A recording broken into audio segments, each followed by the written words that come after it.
نحمده ونستعينه ونستغفره ونعوذ بالله من شرور أنفسنا ومن سيئات أعمالنا. من يهده الله فلا مضل له ومن يضلل فلا هادي له. وأشهد أن لا إله إلا الله وحده لا شريك له وأشهد أن محمدا عبده ورسوله أما بعد.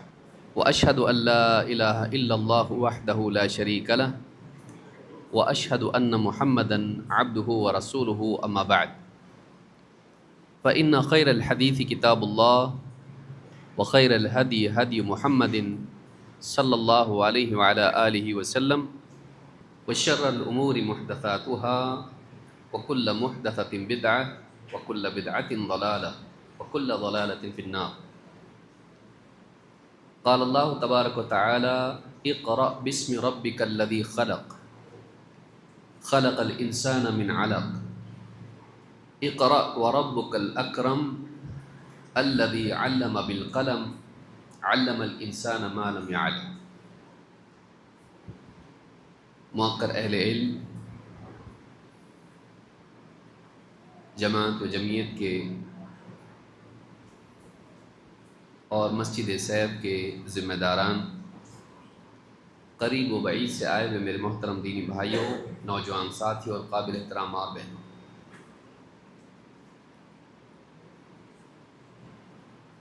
اللہ رب العالمین نے انسان کو پیدا کیا تو دنیا میں یوں ہی بھٹکنے کے لیے چھوڑا نہیں، بلکہ انسان کی ہدایت کا بھی انتظام کیا۔ انسان اپنی ساری صلاحیتوں کے باوجود اپنے طور پر اپنی زندگی کا مقصد معلوم نہیں کر سکتا۔ یہ بنانے والا بتا سکتا ہے کہ اس نے انسان کو کیوں بنایا۔ جب تک کہ اللہ تعالیٰ کی طرف سے انسان کو رہنمائی نہ ملے، وہ جان نہیں سکتا ہے کہ اس کو زندگی میں کرنا کیا ہے، اس کی منزل کیا ہے، منزل تک لے جانے والا راستہ کون سا ہے، اس راستے میں چلنا کیسے ہے۔ لہٰذا اللہ تعالیٰ نے انسان کو دنیا میں بھیجا، دنیا میں انسان کو ڈالا تو انسان کے لیے اس کی جسمانی ضرورتوں کے ساتھ ساتھ اس کی ہدایت کا بھی انتظام کیا۔ انسان کو کھانے پینے کی ضرورت ہے، اگر اس کو غذا نہ ملے وہ مر جائے گا۔ انسان کو لباس کی ضرورت ہے، سردی، گرمی، بارش، اللہ تعالیٰ نے اس کو لباس دیا۔ اگر لباس نہ ہو انسان شرمندہ ہوگا اور بہت سے حالات میں مر جائے گا۔ اس کو اللہ تعالیٰ نے دنیا میں بہت ساری نعمتیں عطا کی۔ یہ نعمتیں دنیا میں جینے کے لیے ضروری ہیں، لیکن اس سے بڑھ کر انسان کی ضرورت یہ ہے کہ اسے معلوم ہو کہ ان نعمتوں میں اس کو کرنا کیا ہے،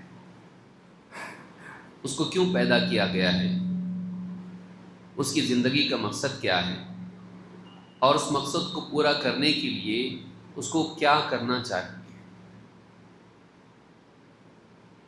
یہی وجہ ہے کہ اللہ رب العالمین نے ہر زمانے میں نبی اور رسول بھیجے، اور ان نبیوں کو، رسولوں کو اللہ تعالیٰ نے اپنی طرف سے کتابیں عطا کی، تاکہ انسان ان رسولوں کی صحبت میں رہ کر صحیح زندگی گزارنا سیکھے، اور رسولوں کے جانے کے بعد بھی ان کو دی گئی کتاب اور اس کتاب کی تشریح، سنت، حکمت سے فائدہ اٹھا کر وہ اپنی زندگی کو کامیاب بنا سکے، اپنی آخرت میں کامیاب ہو سکے، اللہ کے ہاں وہ مجرم بننے سے بچ جائے۔ اللہ تعالیٰ نے قرآن کریم میں فرمایا: اِنَّ عَلَيْنَا لَلْهُدَى، ہدایت ہمارے ذمے ہے، ہدایت ہمارے ذمے ہے۔ دنیا میں جہاں انسان کو کھانا پینا، لباس، دوائی، گھر، سواریاں اور اس طرح کی جتنی چیزوں کی ضرورت ہے، اس سے زیادہ ضرورت انسان کو اس بات کی ہے کہ اسے اللہ کی طرف سے علم دیا جائے، وہ علم جو انسان اپنے تجربے سے، ریسرچ سے حاصل نہیں کر سکتا۔ اپنے طور پر انسان یہ نہیں جان سکتا ہے کہ اس کی زندگی کا مقصد کیا ہے۔ آج دنیا میں پڑھا لکھا طبقہ بہت کچھ جانتا ہے، کائنات کے بارے میں، آسمان کے بارے میں، زمین کے بارے میں۔ اس کو تھوڑا آواز اس کی ٹھیک کریں، ماسٹر تھوڑا کم کیجیے۔ سورج کے بارے میں، چاند کے بارے میں، ستاروں کے بارے میں، سمندروں کے بارے میں، جنگلوں کے بارے میں، صحرا کے بارے میں، بلکہ اس سے آگے بڑھ کر ٹیکنالوجی کے بارے میں، موٹر گاڑیاں، ہوائی جہاز، اور اب تو اے آئی آ گیا ہے، آرٹیفیشل انٹیلیجنس۔ انسان اس اعتبار سے ریسرچ کے ذریعے سے بہت آگے، لیکن اس دور میں بھی انسان پریشان ہے کہ وہ جیے تو کیسے جیے، واقعی صحیح جینے کا طریقہ کیا ہے، اچھی زندگی کہتے کس کو ہے۔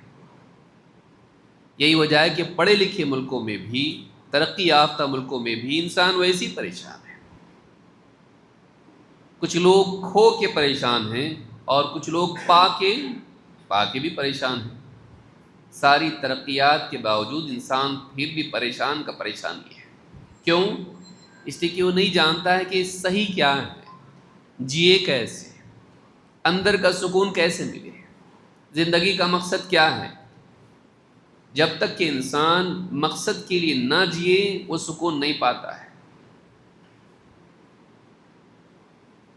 ایک بڑا مسئلہ انسان کا جو ہے، اندر سے جو ایمٹینس فیلنگ ہوتی ہے، زیادہ تر بارڈر لائنز میں ہوتی ہے یہ چیز، اندر سے خالی لگتا ہے، زندگی کا کوئی مقصد نہیں، میں کیوں جی رہا ہوں، کیا کر رہا ہوں معلوم نہیں۔ سب پا کے بھی انسان اس کو پانے کا احساس نہیں مل پاتا ہے۔ کیوں؟ اس لیے کہ اس کے پاس زندگی کا مقصد نہیں ہے۔ چیزیں بہت ہیں، مقصد نہیں ہے۔ سائنس آپ کو مقصد نہیں بتا سکتا ہے، ٹیکنالوجی آپ کو مقصد نہیں دے سکتی ہے، دنیا کا ایجوکیشن انسان کو مقصد نہیں دے سکتا ہے۔ چھوٹے موٹے مقصد دے سکتا ہے، بزنس مین بننا ہے، سکسیسفل ہونا ہے، ٹیچر بننا ہے، یہ کرنا ہے، کمانا ہے، کامیاب ہونا ہے، پولیٹیشین بننا ہے۔ لیکن جب آدمی یہ بن جاتا ہے تو ایسا لگتا ہے کہ اب کیا، اس کے بعد کیا؟ اس کے بعد بھی خالی پن باقی رہتا ہے۔ جب تک کہ انسان وہ علم نہ پائے اور وہ زندگی نہ گزارے جو اللہ چاہتا ہے، ایسا انسان دنیا میں کامیاب نہیں ہو سکتا ہے۔ سب کچھ پا کے بھی وہ کھویا ہوا ہے۔ یہی وجہ ہے کہ اللہ تعالیٰ نے صرف کھانا پینا نہیں دیا، اللہ تعالیٰ نے جینا بھی دیا۔ کیسے جینا؟ جیسے اللہ تعالیٰ چاہتا ہے اگر آدمی ویسا جیے تو سکون ملے گا۔ منمانے راستے پر آدمی اپنی دل کی چاہتیں پوری کرتا رہے، خواہشات کے پیچھے چلتا رہے، ایسا آدمی اپنے مطلوب کو پا کے بھی محروم رہے گا۔ جو اس کو چاہیے وہ مل جاتا ہے۔ آپ دیکھیے بزنس مین، کوئی نوجوان شروعات کرتا ہے، بتا مجھ کو کریئر بنانا ہے، بناتا ہے، جاب کرتا ہے، جاب سے کمپنی بناتا ہے، کمپنی بنانے کے بعد پیسہ بناتا ہے، پیسہ بنانے کے بعد پراپرٹی بناتا ہے، پراپرٹی بناتا ہے، سکسیسفل لسٹ میں آ جاتا ہے، 500 میں آ جاتا ہے۔ اس کے بعد اس کی لائف آپ دیکھیے، فیملی لائف ڈسٹرائے ہو جاتی ہے۔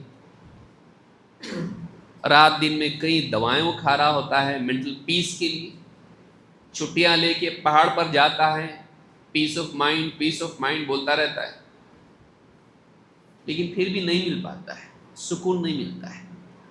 کہیں نہ کہیں ایسا لگتا ہے کہ میں وہ نہیں کر رہا ہوں جو کرنا چاہیے، اور یہ وہ نہیں ہے جس کے لیے میں دوڑا۔ یہ وہ نہیں ہے جس کے لیے میں دوڑا۔ زندگی ختم ہو جاتی ہے اور آدمی کی تلاش ہی رہ جاتی، وہ پانے میں تبدیل نہیں ہوتی ہے۔ اللہ تعالیٰ نے انسان پر احسان کیا کہ اس کو دنیا میں صرف پھینک نہیں دیا، بلکہ اللہ تعالیٰ نے دنیا میں بھیجا، تو اسی کے ساتھ وعدہ بھی کیا کہ اللہ کی طرف سے رہنمائی آئے گی۔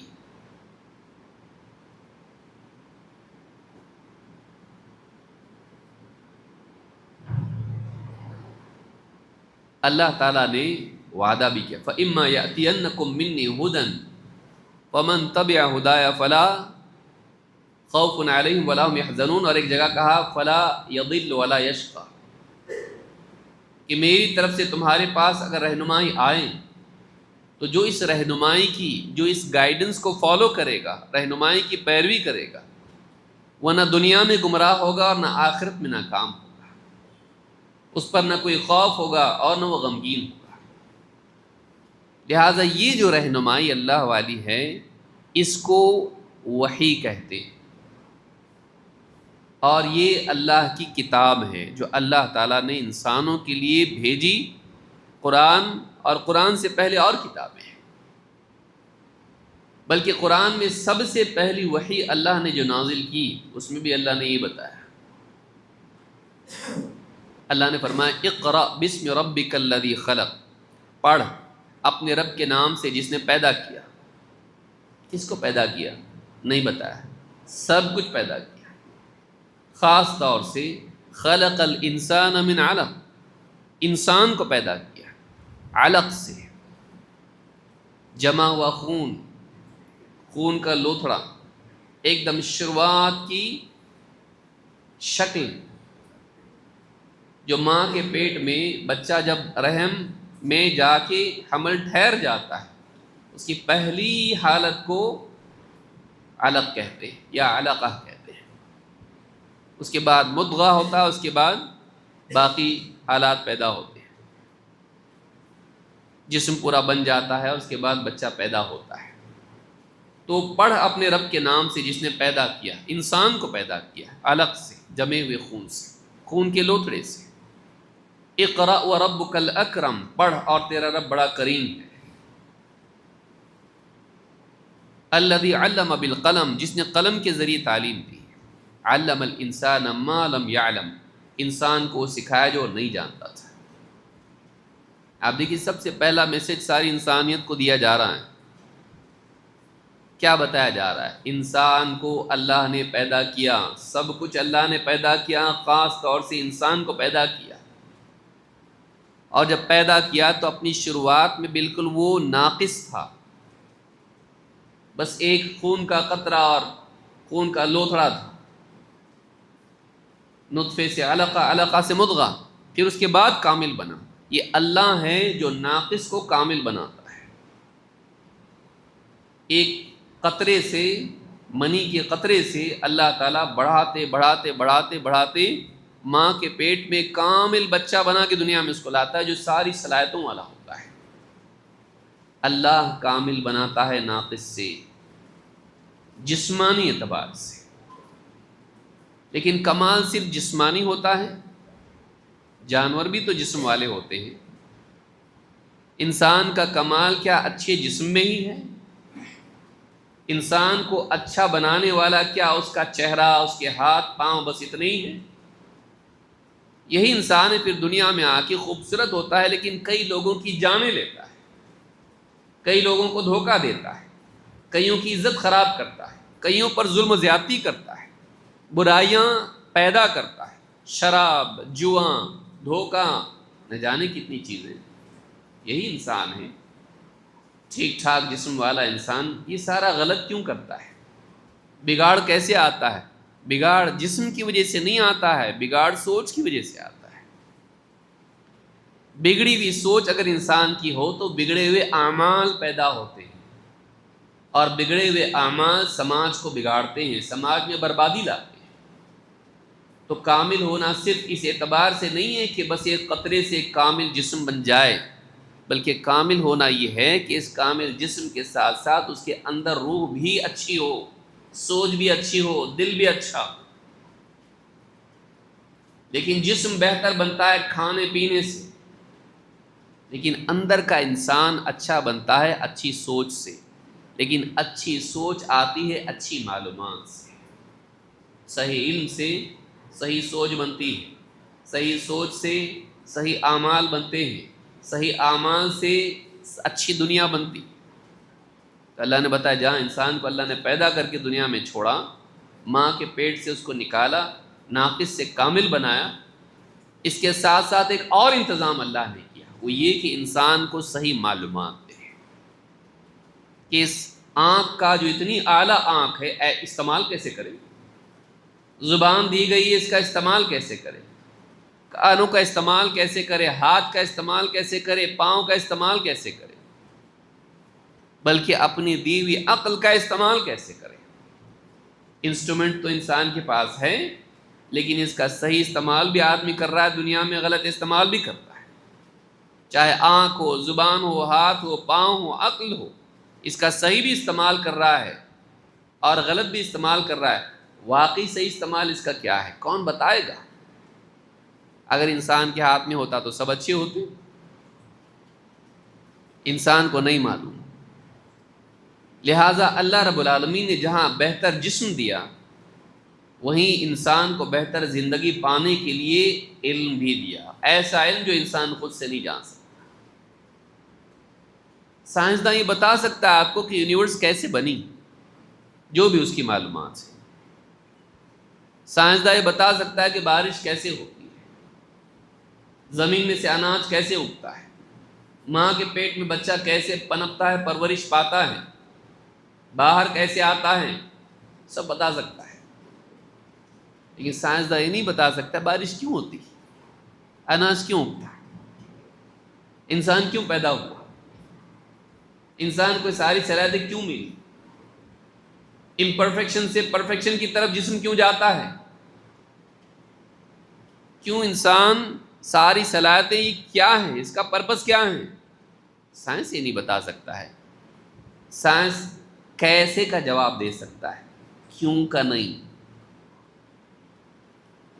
کیسے ہوتا ہے، یہ سارا نظام آپس میں بندھا ہوا ہے، اور اس کا آؤٹ پٹ بینیفٹ ہی کیوں ہے، پرابلم کیوں نہیں ہے، سارا نظام انسان کے فیور میں کیوں ہے۔ بھوک لگتی ہے تو یہاں کھانا بھی ہے، پیاس لگتی ہے پانی بھی ہے، سانس لینے کے لیے ہوا بھی ہے، اور سارا نظام اس کے لیے اس کے فیور میں کام کرتا ہے انسان کے، کیوں؟ سائنس اس کا جواب نہیں دے سکتا ہے، ایسا کیوں نہیں۔ ہم کیسے بتا سکتے ہیں، کیوں نہیں بتا سکتے ہیں۔ کیوں کا جواب کون دے گا؟ بڑا مسئلہ کیسے نہیں ہے، ہاؤ نہیں ہے، وائے ہے۔ بڑا سوال یہ نہیں کہ ایسا کیسے ہو رہا ہے، یہ بڑا سوال یہ جو بھی ہو رہا ہے کیوں ہو رہا ہے، ایسا کیوں ہے کہ سب کچھ انسان کے حق میں مفید ہی ہوتا ہے، سب کچھ انسان کے حق میں مفید کیوں؟ کہ انسان کھانا کھاتا ہے، پیٹ میں جا کے ہضم ہوتا ہے، خون بنتا ہے، اور جو فضول چیز ہے وہ باہر نکل جاتی ہے، یہ پورا سسٹم انسان کے فیور میں کیوں ہے، انسان کے حق میں کیوں نہیں ہے؟ ایسا کیوں ہے کہ اس کا نتیجہ اچھا ہی؟ آپ غور کریں، بیج زمین میں ڈالنے کے بعد غائب ہو جاتا نہیں، اس میں سے پیڑ نکلتا ہے، پودا کا پیڑ بنتا ہے، اور پیڑ کے پھل لگتے ہیں، اور اسی پھل میں سے اور پھل آتے ہیں، تاکہ انسان کی غذا کا سلسلہ چلتا رہے۔ ایسا کیوں ہے؟ ایسا کیوں نہیں کہ زمین میں بیج ڈالنے سے مٹ جاتا، ختم، نہیں آ رہا واپس، سارے بھی دنیا کے ختم ہو گئے، پھل بھی ختم ہو گئے، پیڑ بھی ختم ہو گئے، نہیں ہوتا ایسا کیوں؟ ایسا کیوں کہ دنیا میں مرد پیدا ہو رہے تو عورتیں بھی ہیں؟ ایسا کیوں کہ دونوں کے ملاپ سے انسانی زندگی چلتی ہے؟ بینیفٹ ہی کیوں ہے اس میں؟ کائنات کے مختلف اجزاء کا باہم تعامل اس کے اچھے نتائج ہی کیوں لاتا؟ ایکسیڈنٹ کیوں نہیں ہو رہا کائنات میں؟ سب الٹا الٹا کیوں نہیں ہوتا ہے؟ اچھا اچھا کیوں ہوتا ہے؟ سائنسداں نہیں بتا سکتا، یہ سائنس اس کا جواب نہیں دے سکتا ہے ایسا، بھائی کیا کریں اب؟ یہ اللہ جواب دے سکتا ہے۔ تو انسان کی ساری سائنس کی تحقیق اس کی ایک حد ہے، اس کے بعد کے سوالات کے جوابات کے لیے نبی آتے ہیں۔ اسی لیے اللہ نے فرمایا اقرأ، پڑھ، یہ پڑھ جو اللہ کی طرف سے آیا ہے۔ اقرأ بسم ربک الذی خلق، خلق الانسان من علق، انسان کو پیدا کیا علق سے۔ انسان مرکزی جز ہے پوری کائنات، کیونکہ ایسا دکھائی دیتا پوری کائنات اس کے فیور میں کام کر رہی، پوری زمین کا نظام اس کے فیور میں کام کر رہا ہے۔ اقرأ وربک الاکرم، پڑھ۔ کیوں پیدا کیا انسان کو، کیوں کائنات کو پیدا کیا، کیوں زمین و آسمان کے نظام کو پیدا کیا، کیوں پیڑ پودے، کھانا پینا، بارش اور یہ سب کچھ پیدا کیا؟ تیرا بڑا کریم ہے، وہ سخی ہے، اس کے پاس بہت ہے، اس کو چاہیے نہیں تھا تجھ سے کچھ چاہیے نہیں تھا اس کو، وہ سخی، وہ عطا کرنے والا ہے، وہ کریم ہے، کرم کرنے والا ہے، اس کے پاس ہے دینے کے لیے، اس لیے دیتا ہے، مانگتا نہیں ہے، دیتا ہے۔ اقرأ وربک الاکرم الذی علم بالقلم، وہ جس نے قلم کے ذریعے تعلیم کی، انسان کو لکھنا سکھایا تاکہ وہ علم کو محفوظ کر سکے، علم کو منتقل کر سکے، علم کو اگلی نسل تک باقی رکھ سکے، علم کا پرزرویشن، اس کو محفوظ رکھنا اپنے لیے، اگلی نسل کے لیے، دنیا کے لیے۔ جس نے قلم کے ذریعے تعلیم دی، قلم علم کی حفاظت کا ذریعہ ہے، علم کی اشاعت کا ذریعہ ہے۔ علم الانسان ما لم يعلم، انسان کو وہ علم دیا جو انسان نہیں جانتا تھا، نہیں جان سکتا تھا، خود سے معلوم کر ہی نہیں سکتا۔ بہت سے سوالات ہیں جو انسان اپنے طور پر معلوم نہیں کر سکتا، کہ ماں کے پیٹ میں جب بچہ ہوتا ہے اتنے اتنے مہینے گزر جاتے ہیں، اس میں جان آتی، کیوں آتی جان آتی کیوں؟ انڈا ہوتا ہے مرغی کا، 19 دن کے بعد ٹوٹ کے اس میں سے بچہ نکلتا ہے، ایک مادہ جامد، بالکل جان کچھ بھی نہیں ہو سکتی، جان آتی کہاں سے؟ جان آتی کہاں سے ہے؟ کیا وہ کچھ الیکٹرک سگنل ہے، کرنٹ ہے، کیا ہے؟ لائف کیا ہے؟ سائنس بتا سکتا ہے آپ کو؟ بتائیے، پوچھو سائنٹسٹ کو، لائف کیا ہے؟ What is life? اور جان آتی کیسے؟ کیوں آتی جان؟ نہیں اس کے پاس جواب۔ سائنس اپنی ساری شان و شوکت اور ترقیات کے باوجود گنگا ہے کچھ معاملات میں، اس کے پاس جواب نہیں ہے۔ اور یہ اکثر وہ سوالات ہیں جو زیادہ امپورٹنٹ ہیں، زیادہ اہم ہیں، جن کا جواب انسان جاننا چاہتا ہے۔ اور بچہ آپ سے کیوں پوچھتا، کیسے کم پوچھتا، کیوں ایسا ہوتا، ایسا کیوں ہوتا، بارش کیوں ہوتی، بارش ہو رہی ہے، اللہم صیبا نافعا، بارش کیوں ہوتی، کیوں ہوتی نہیں بتا سکتا سائنس، کیسے ہوتی بتا سکتا، سمندر کا پانی ہے، بھاپ بن کے اوپر جاتا، ندی نالے کا اوپر جاتا، اوپر جاتے بادل بنتے، ٹھنڈا ہوتا، اس کے بعد میں واپس بارش ہوتی، پھر پانی آتا، قطرے قطرے بادل کٹتے ہیں، ٹکڑے ہوتے ہیں، اس کے بعد اس میں سے قطرہ قطرہ ہی کیوں ہوتا، اور اوپر سے پانی نیچے آتا تو زمین پانی اس کو پی کے اگاتی، تو پانی کی ضرورت، زمین کی ضرورت پانی کیوں ہے؟ اور پانی زمین پی کے بعد اوپر کیوں نہیں جاتا، واپس گیا تو واپس نہیں آتا، ایسا کیوں نہیں جوابات دیکھیے۔ انسان کے حق میں سارا نظام، علم الانسان ما لم يعلم، انسان کو سکھایا جو انسان نہیں جانتا تھا، یہ تیرے لیے بنا ہے اور تجھ کو اپنے لیے بنا ہے۔ وما خلقت الجن والانس الا ليعبدون، میں نے جنات کو اور انسانوں کو پیدا کیا صرف اس لیے کہ وہ میری عبادت کریں۔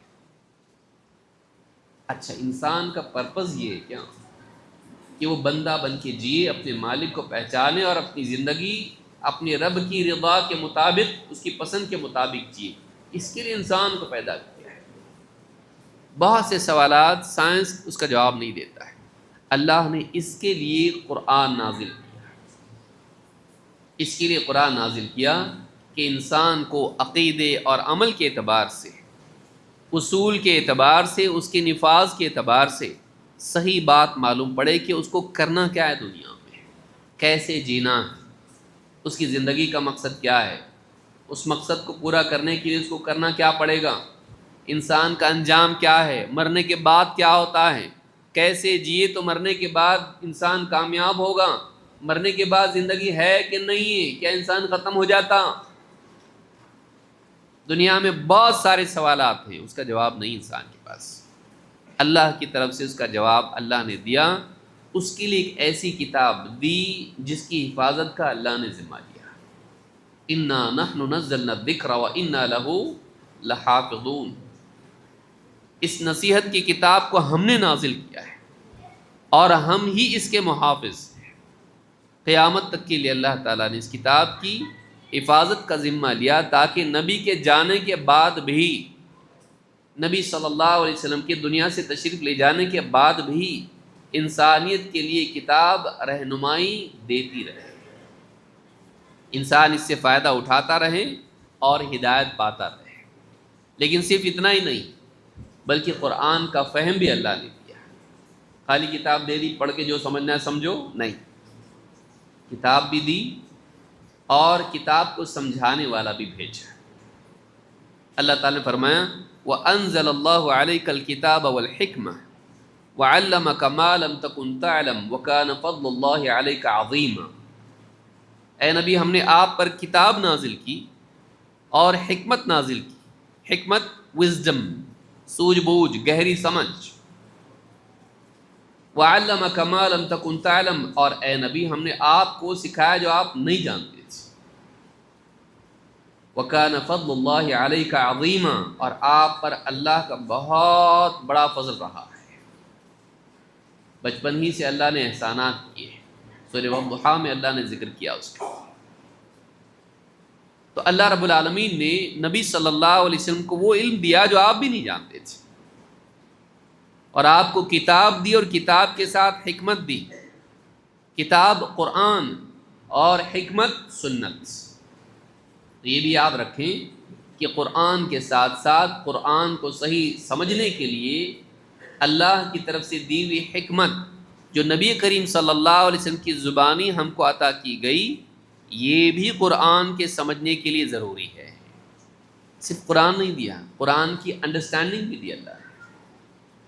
قرآن کو پریکٹیکلی اپنی لائف میں اپلائی کرنے کے لیے، اس کی عملی تطبیق کے لیے، قرآن پر عمل کرنے کے لیے کہ کیسے کریں عمل، اللہ نے نبی صلی اللہ علیہ وسلم کو اس کی سمجھ عطا کی اور آپ نے اس کو لوگوں کو بیان کیا اپنے قول سے، اپنے عمل سے۔ یہ جو کتاب ہے یہ بہت ہی عظیم الشان کتاب ہے، ایسی اور کوئی کتاب نہیں ہے، ایسی اور کوئی کتاب نہیں ہے، بلکہ ہو بھی نہیں سکتی۔ سارے انسان مل کے لانا چاہیں لا نہیں سکتے۔ وَإِن كُنتُمْ فِي رَيْبٍ مِّمَّا نَزَّلْنَا عَلَىٰ عَبْدِنَا فَأْتُوا بِسُورَةٍ مِّن مِّثْلِهِ۔ اگر تم کو شک ہے اس کتاب میں جو ہم نے اپنے بندے پر نازل کی ہے، جو کتاب اپنے بندے پر محمد صلی اللہ علیہ وسلم پر ہم نے نازل کی ہے، اگر اس کے بارے میں تم کو شک ہے تو کیا کرو، ایک سورت اس جیسی بنا لاؤ۔ پورا قرآن کہاں سے بناؤ گے، ایک سورت بنا کے لاؤ، نہیں بنا سکتے۔ فَإِن لَّمْ تَفْعَلُوا وَلَن تَفْعَلُوا، اور اگر یہ نہ بنا سکیں، اگر تم نہ بنا سکیں اور نہیں بنا پاؤ گے تو ڈرو اس آگ سے جس کا ایندھن انسان اور پتھر ہے۔ تو قرآن کریم ایک ایسی کتاب ہے جس کی جیسی کوئی کتاب نہ ہے نہ ہو سکتی، اور کئی بار اللہ نے قرآن کریم میں اس کا چیلنج کیا کہ لے آؤ اس جیسی کتاب، لے آؤ 10 صورتیں، لے آؤ ایک ہی صورت۔ اور عرب زبان کی ساری صلاحیتیں ہونے کے باوجود بھی اس کے جواب میں گونگے بنے رہے 23 سال تک، اور اس کے بعد بھی کسی کی ہمت نہ بن پڑی کہ وہ ایسی کچھ کتاب بنا کے لائے، پیش تو کریں کچھ۔ ان کو معلوم تھا، ان کو معلوم تھا آپ دیکھیے جادوگر موسیٰ علیہ السلام کے مقابلے میں فوراً جب سمجھ میں آ گیا کہ یہ جادو نہیں ہے، ہم جو کرتے ہیں وہ الگ ہے، یہ جو کر رہے ہیں وہ الگ ہے۔ جادوگر ہی جانتا ہے کیا جادو نہیں ہے، اس کو سمجھ میں آتا ہے بھائی یہ جادو نہیں ہے، یہ کچھ اور ہے، یہ بہت اونچی چیز ہے۔ جیسے ہی جادوگروں کو محسوس ہوا کہ یہ جادو نہیں ہے، موسیٰ علیہ السلام کے عصا نے ان کی ساری لاٹھیوں کو رسیوں کو نگل لیا، فوراً احساس ہوا یہ جادو نہیں ہے، یہ بہت اونچی چیز ہے، فوراً سجدے میں گر گئے، ان کو سمجھ میں آ گیا۔ عربوں کو سمجھ میں آیا یہ کیا کتاب ہے، یہ کیسی عظیم کتاب ہے، اس جیسی کتاب ہم نہیں لا سکتے، اس کے جواب میں ہم کچھ کلام پیش نہیں کر سکتے۔ اور وہی طبقہ جو انکاری تھا قرآن کو سمجھنے کے بعد مسلمان ہوا۔ اذا جاء نصر اللہ والفتح ورأیت الناس يدخلون فی دین اللہ افواجا، اے نبی جب آپ دیکھو اللہ کی مدد آ گئی، فتح آ گئی، اور آپ دیکھو کہ لوگ فوج فوج اللہ کے دین میں داخل ہو رہے ہیں۔ قرآن کی عظمت ہے، نبی کریم صلی اللہ علیہ وسلم کی دعوت ہے جس کے نتیجے میں لوگ فوج فوج اسلام میں داخل ہونے لگے۔ نبی صلی اللہ علیہ وسلم کی زندگی، وہ عرب تھے، اتنا چیلنج کرنے کے باوجود بھی وہ کچھ لا نہیں سکے۔ ان کو سمجھ میں آیا کہ یہ کتاب انسان کی نہیں ہو سکتی، انسان ایسا کلام نہیں بنا سکتا ہے۔ وہ کتاب آج ہمارے پاس ہے، ہمارے گھروں میں، ہماری مسجدوں میں، ہمارے دلوں میں اس کا کافی حصہ، کچھ حصہ، پورا حصہ۔ لیکن بدقسمتی یہ ہے کہ آج اس کتاب کے بارے میں ہم کو اتنا نہیں معلوم جتنا معلوم ہونا چاہیے۔ ہم میں سے ایک بڑا طبقہ ہے جو قرآن کے معنی نہیں جانتا، قرآن میں کیا ہے نہیں معلوم۔ پورا قرآن تو بہت دور کی بات ہے، قرآن کی چھوٹی چھوٹی صورتوں کے بارے میں بھی نہیں معلوم۔ نوبت یہ آ گئی ہے کہ سورہ فاتحہ پڑھ رہا، فاتحہ دیتے ہوئے غیر اللہ کے نام کے فاتحہ دے رہا ہے، اور سورت کون سی پڑھ رہا ہے؟ اس میں پڑھ رہا ایاک نعبد و ایاک نستعین، اور غیر اللہ کے نام سے نظر نیاز کر رہا ہے۔ قل یا ایھا الکافرون لا اعبد ما تعبدون پڑھ رہا ہے، لیکن فاتحہ میں غیر اللہ کے نام سے۔ آپ سوچیں کہ علم کا نہ ہونا، جہالت کا عام ہونا انسان کو کتنے دور لے جاتا ہے کہ وہ قرآن پڑھ رہا ہے اور وہ صورتیں اور وہ آیتیں پڑھ رہا ہے جس میں توحید ہے، لیکن وہ شرکی اعمال پہ پڑھ رہا ہے، شرکی عمل کر رہا ہے اور اس میں توحید کی صورتیں پڑھ رہا ہے۔ کیوں؟ اس کو نہیں معلوم کیا کر رہا ہے، اس کو نہیں معلوم کیا پڑھ رہا ہے، وہ چھوٹی چھوٹی صورتوں کے بھی معنی اس کو نہیں معلوم ہے۔ تو قرآن کریم ایک عظیم الشان کتاب ہے، یہ اللہ کی کتاب ہے۔ اس کتاب کی کیا خوبیاں ہیں، اس کی کیا عظمت ہے، اس کا جاننا ضروری ہے تاکہ ہمارے دلوں میں اس کتاب کی عظمت اور زیادہ بڑھ جائے۔ کوئی مسلمان ایسا نہیں جو قرآن کی تعظیم نہ کرتا ہو، لیکن قرآن کی تعظیم کا یہ مطلب نہیں کہ آپ اس کو آنکھوں سے لگائے، چومیں اور سر پہ رکھیں، یہ تعظیم نہیں ہے۔ تعظیم یہ ہے کہ آدمی اس پر ایمان لائے، اس کا احترام کرے، اس کی تعلیمات کو سیکھے، اس کو پڑھے، اس پر عمل کرے، اور اپنی زندگی میں اس کو لائیں اور دنیا میں لانے کی کوشش کریں۔ قرآن کا یہ حق ہے، اگر یہ حق ادا نہیں کیا تو قیامت کے دن خود نبی کریم صلی اللہ علیہ وسلم اللہ کے پاس شکایت کریں گے۔ وقال الرسول یا رب ان قوم اتخذوا هذا القرآن مہجورا، اور قیامت کے دن رسول اکرم صلی اللہ علیہ وسلم اللہ سے شکایت کریں گے، یا رب، اے میرے رب، ان قوم اتخذوا هذا القرآن مہجورا، میری قوم نے اس قرآن کو مہجور بنا رکھا تھا۔ مہجور متروک، ہجرہ کا معنی ہوتا ہے چھوڑ دینا۔ میری قوم نے اس قرآن کو چھوڑی ہوئی چیز بنا دیا تھا۔ کسی نے ایمان کے اعتبار سے چھوڑا، کسی نے پڑھنے کے اعتبار سے چھوڑا، کسی نے سمجھنے کے اعتبار سے چھوڑا، کسی نے عمل کے اعتبار سے چھوڑا، کسی نے کسی اور اعتبار سے چھوڑا۔ تو ہم اپنی زندگی میں دیکھیں کہ ہم قرآن کو تھامنے والوں میں سے ہیں یا قرآن کو چھوڑنے والوں میں سے ہیں۔ ہم کو اپنا اپنا جائزہ لینا ہے، اور قرآن کے تھامنے والے بننے کے لیے، قرآن کے مطابق زندگی گزارنے والا بننے کے لیے، قرآن کے نور سے روشنی لینے کے لیے ضروری ہے کہ انسان کے دل میں قرآن کے بارے میں احساس تازہ ہو، اس کی عظمت کا احساس ہر آن اس کے دل میں ہو۔ آج کی جو ہماری مجلس ہے اسی مقصد سے ہے کہ قرآن کریم کے بارے میں ہم کچھ باتیں دیکھیں کہ کیسی عظیم کتاب ہے، کتنی ساری باتیں، اور خاص طور سے اس تناظر میں کہ غیر مسلموں کا ایک طبقہ ہے جو قرآن کے بارے میں آج یہ کہنے لگا ہے کہ اچھی کتاب نہیں ہے۔ ساری مصیبت کی جڑ نعوذ باللہ قرآن ہے۔ قرآن دہشت گردی کی تعلیم دیتا ہے، قرآن انسانیت کے لیے مصیبت ہے، قرآن میں ظلم و زیادتی کی تعلیم ہے، عورتوں کے حقوق کے بارے میں نہیں ہے، عورتوں پہ ظلم ہے، قرآن میں ایسا ہے اور ایسا ہے۔ تو قرآن کے بارے میں غیر مسلموں کا ایک طبقہ ہے جو بڑا طبقہ ہے، چھوٹا بھی نہیں ہے، جو قرآن کے بارے میں غلط فہمی میں مبتلا ہے اور یہ سمجھتا ہے کہ قرآن ایک غلط کتاب ہے۔ اسی لیے کوئی آدمی کبھی کھڑا ہو جاتا ہے کسی بھی دین دھرم کا، کوئی قرآن کا مذاق اڑاتا ہے، کوئی قرآن کو جلانے کی بات کرتا ہے، کوئی قرآن کو بین کرنے کی بات کرتا ہے، کوئی کہتا ہے قرآن میں سے اتنی آیتیں نکال دینا چاہیے۔ کیوں؟ ایک بڑا طبقہ وہ ہے جو قرآن کو صحیح طور پر جانتا نہیں ہے، اور کوئی طبقہ ایسا بھی ہے جو جانتا ہے لیکن قرآن کریم اس کی خواہشات کے خلاف ہے، تو لوگوں کو جھوٹی باتیں کر کے قرآن کی باتیں توڑ مڑوڑ کے پیش کرتا ہے اور لوگوں کو اس سے بدزن کرنے کی کوشش کرتا ہے۔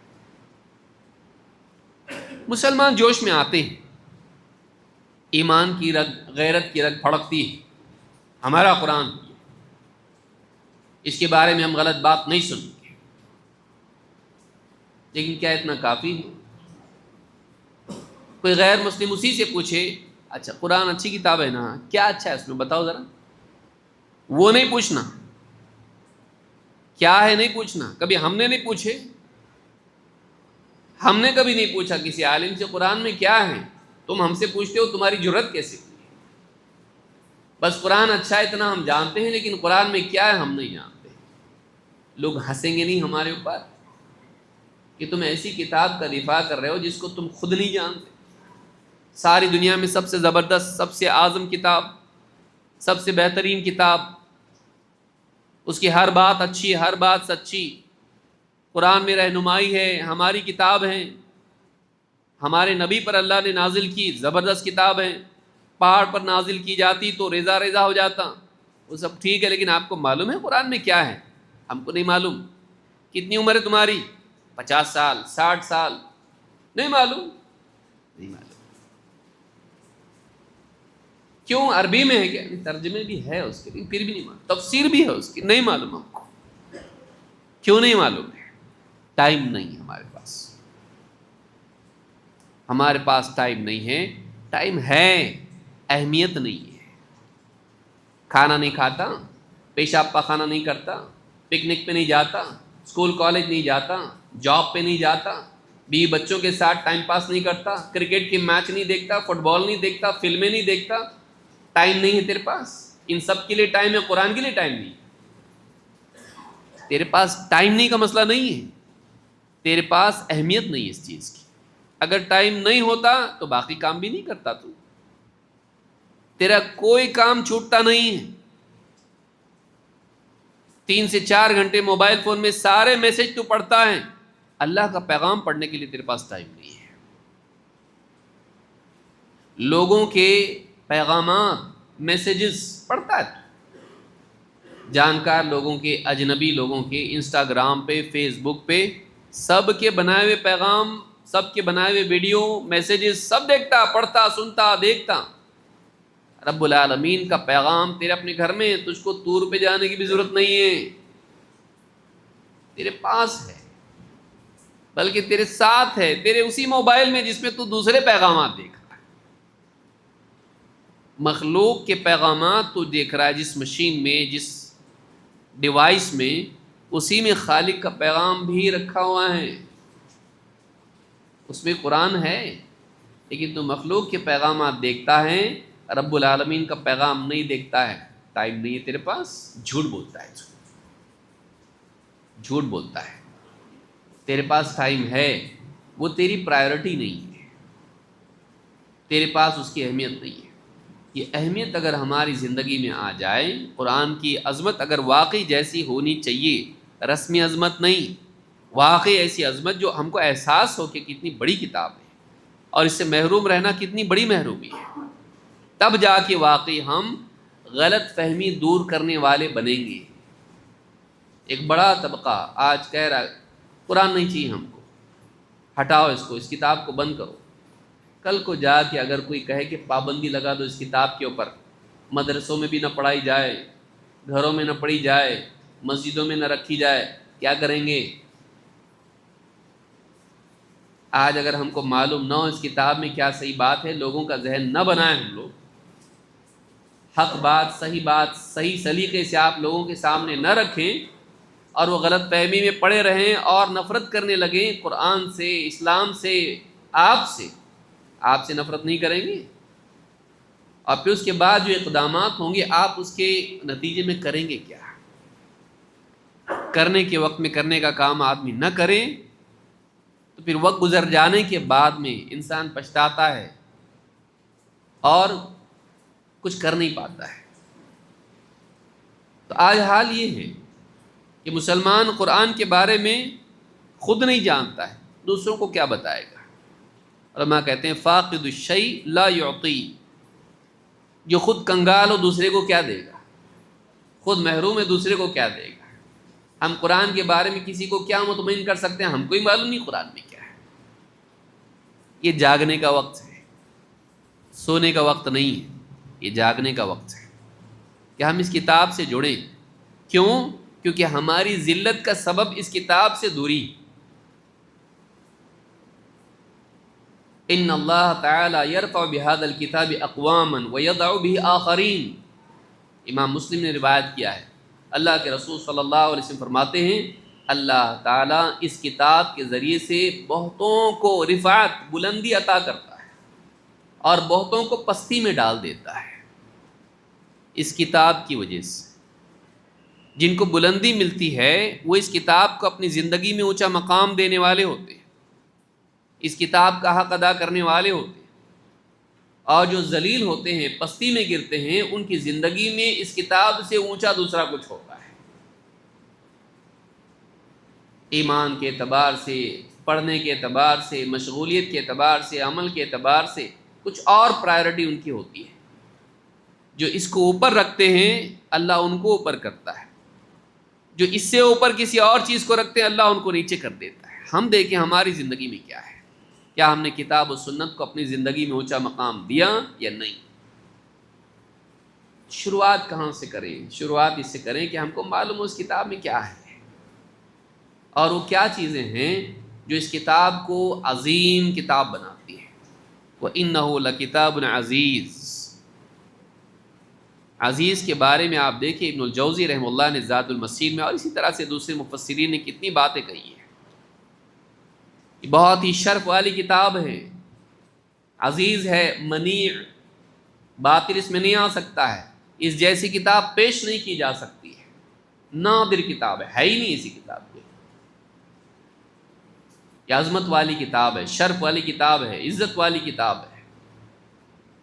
لیکن وہ کیا چیزیں ہیں جو اس کو شرف والی کتاب بناتی ہیں، اور وہ کیا نمایاں خوبیاں قرآن کی ہیں کہ ایک غیر مسلم کے سامنے ہم پیش کریں تو اس کو لگے اچھا ایسا ہے کہ میں تو خامخواہ دشمن بنا ہوا تھا اس کتاب کا۔ کتنی زبردست کتاب ہے یہ، کتنے مسائل کا حل اس میں انسانیت کے ہے جو آج تک انسان پریشان ہے، تلاش میں لگا ہوا ہے، مل رہا نہیں ہے۔ کتنی اعلیٰ تعلیمات ہیں اس کی، اگر ہم کو معلوم ہو تو ہم بتا سکتے ہیں۔ جس کو خود رستہ معلوم نہیں بتا سکتا، کوئی آدمی کھڑا ہے بولے فلاں جگہ جانا ہے، کہاں جانا ہے بھائی، کہاں ہے رستہ؟ بولے مجھ کو ہی معلوم، کہاں لے جاؤں گا؟ جو رہنما خود نہیں جانتا ہو وہ گمراہ کرے گا۔ ہم کو معلوم ہے کیا؟ لہٰذا یہ چیزیں آج کے اس خطاب میں، اس درس میں، اس مجلس میں انشاءاللہ ہم کوشش کریں گے کہ قرآن کے بارے میں بہت زیادہ تفصیل کریں گے ٹائم بہت زیادہ لگے گا، ویسے ہی ہمارے پاس ٹائم زیادہ نہیں ہے۔ اختصار کے ساتھ ہم قرآن کے بارے میں کچھ باتیں دیکھیں گے جو قرآن کی عظمت پر دلالت کرتی ہیں، اور ایک مسلمان کے لیے موٹی موٹی باتیں کچھ معلوم اس کو ہوں، تاکہ اگر کوئی غیر مسلم قرآن کا دشمن ہو کچھ تو بتا سکے اس کو قرآن کے بارے میں، گونگا شیطان نہ بنا رہے، ہے نا؟ نعرہ لگا سکتا لیکن قرآن کے بارے میں بتا نہیں سکتا، ایسے آدمی نہیں چاہیے ہم کو۔ ایسے لوگ چاہیے کہ جو قرآن کے بارے میں کچھ نہ کچھ بتا سکے، لیکن بغیر علم کے نہیں، علم کی بنیاد پر ہے، کیونکہ قرآن میں بغیر علم کے اگر آدمی بولے، دین میں بغیر علم کے آدمی بولے تو آدمی فائدے سے زیادہ نقصان پہنچاتا ہے، اپنے آپ کو بھی اور کاز کو بھی، مقصد کو بھی نقصان پہنچاتا ہے۔ لہٰذا ہم دیکھیں گے کہ قرآن کے بارے میں قرآن و سنت میں کیا کیا ہے۔ ہم زیادہ عام طور سے قرآن ہی کے آیات کو دیکھیں گے تاکہ قرآن کی دلیل قرآن ہی سے دی جا سکے۔ قرآن میں اتنا سب کچھ اللہ نے بتایا ہے، یہی بہت ہے۔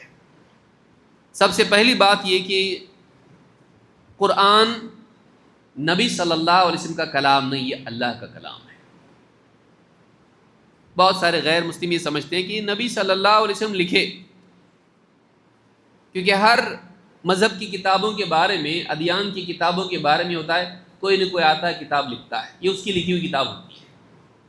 بہت سے غیر مسلم یہ سمجھتے ہیں کہ قرآن محمد صلی اللہ علیہ وسلم کی لکھی ہوئی کتاب ہے۔ محمد صلی اللہ علیہ وسلم پڑھنے لکھنے والے نہیں تھے، امی تھے، اور آپ نے اپنی پوری زندگی میں یہ کبھی اعلان نہیں کیا کہ یہ میری کتاب ہے۔ قرآن کی تمام تر عظمت کے باوجود اللہ کے رسول صلی اللہ علیہ وسلم نے کبھی نہیں کہا کہ یہ میری کتاب ہے، یہ کتاب اللہ کی ہے، یہ اللہ کا کلام ہے، اور قرآن میں یہ بات کہی گئی ہے۔ قرآن میں اللہ تعالیٰ نے سورہ الحاقہ میں کہا اِنَّهُ لَقَوْلُ رَسُولٍ کریم، یہ جو کلام ہے، یہ جو قرآن ہے، ایک بہت ہی عزت دار رسول کا کلام ہے، یعنی اس کو پڑھنے والا ایک بہت ہی عزت دار رسول ہے، کریم شریف۔ یہ قول رسول کا اس اعتبار سے نہیں کہ رسول کی اپنی بات ہے، کیونکہ رسول کہتے ہی اس کو ہیں جو کسی اور کی بات پہنچا رہا ہو۔ اسی لیے آگے بھی اللہ تعالیٰ نے ایک بات کہی ہے، اس کلام کو پیش کرنے والے، لانے والے دو رسول ہیں، نہیں، اس کلام کو لانے والے، پہنچانے والے، پیش کرنے والے، بیان کرنے والے دو رسول ہیں، ایک انسانوں میں سے، ایک فرشتوں میں سے۔ فرشتوں میں سے کون؟ جبریل۔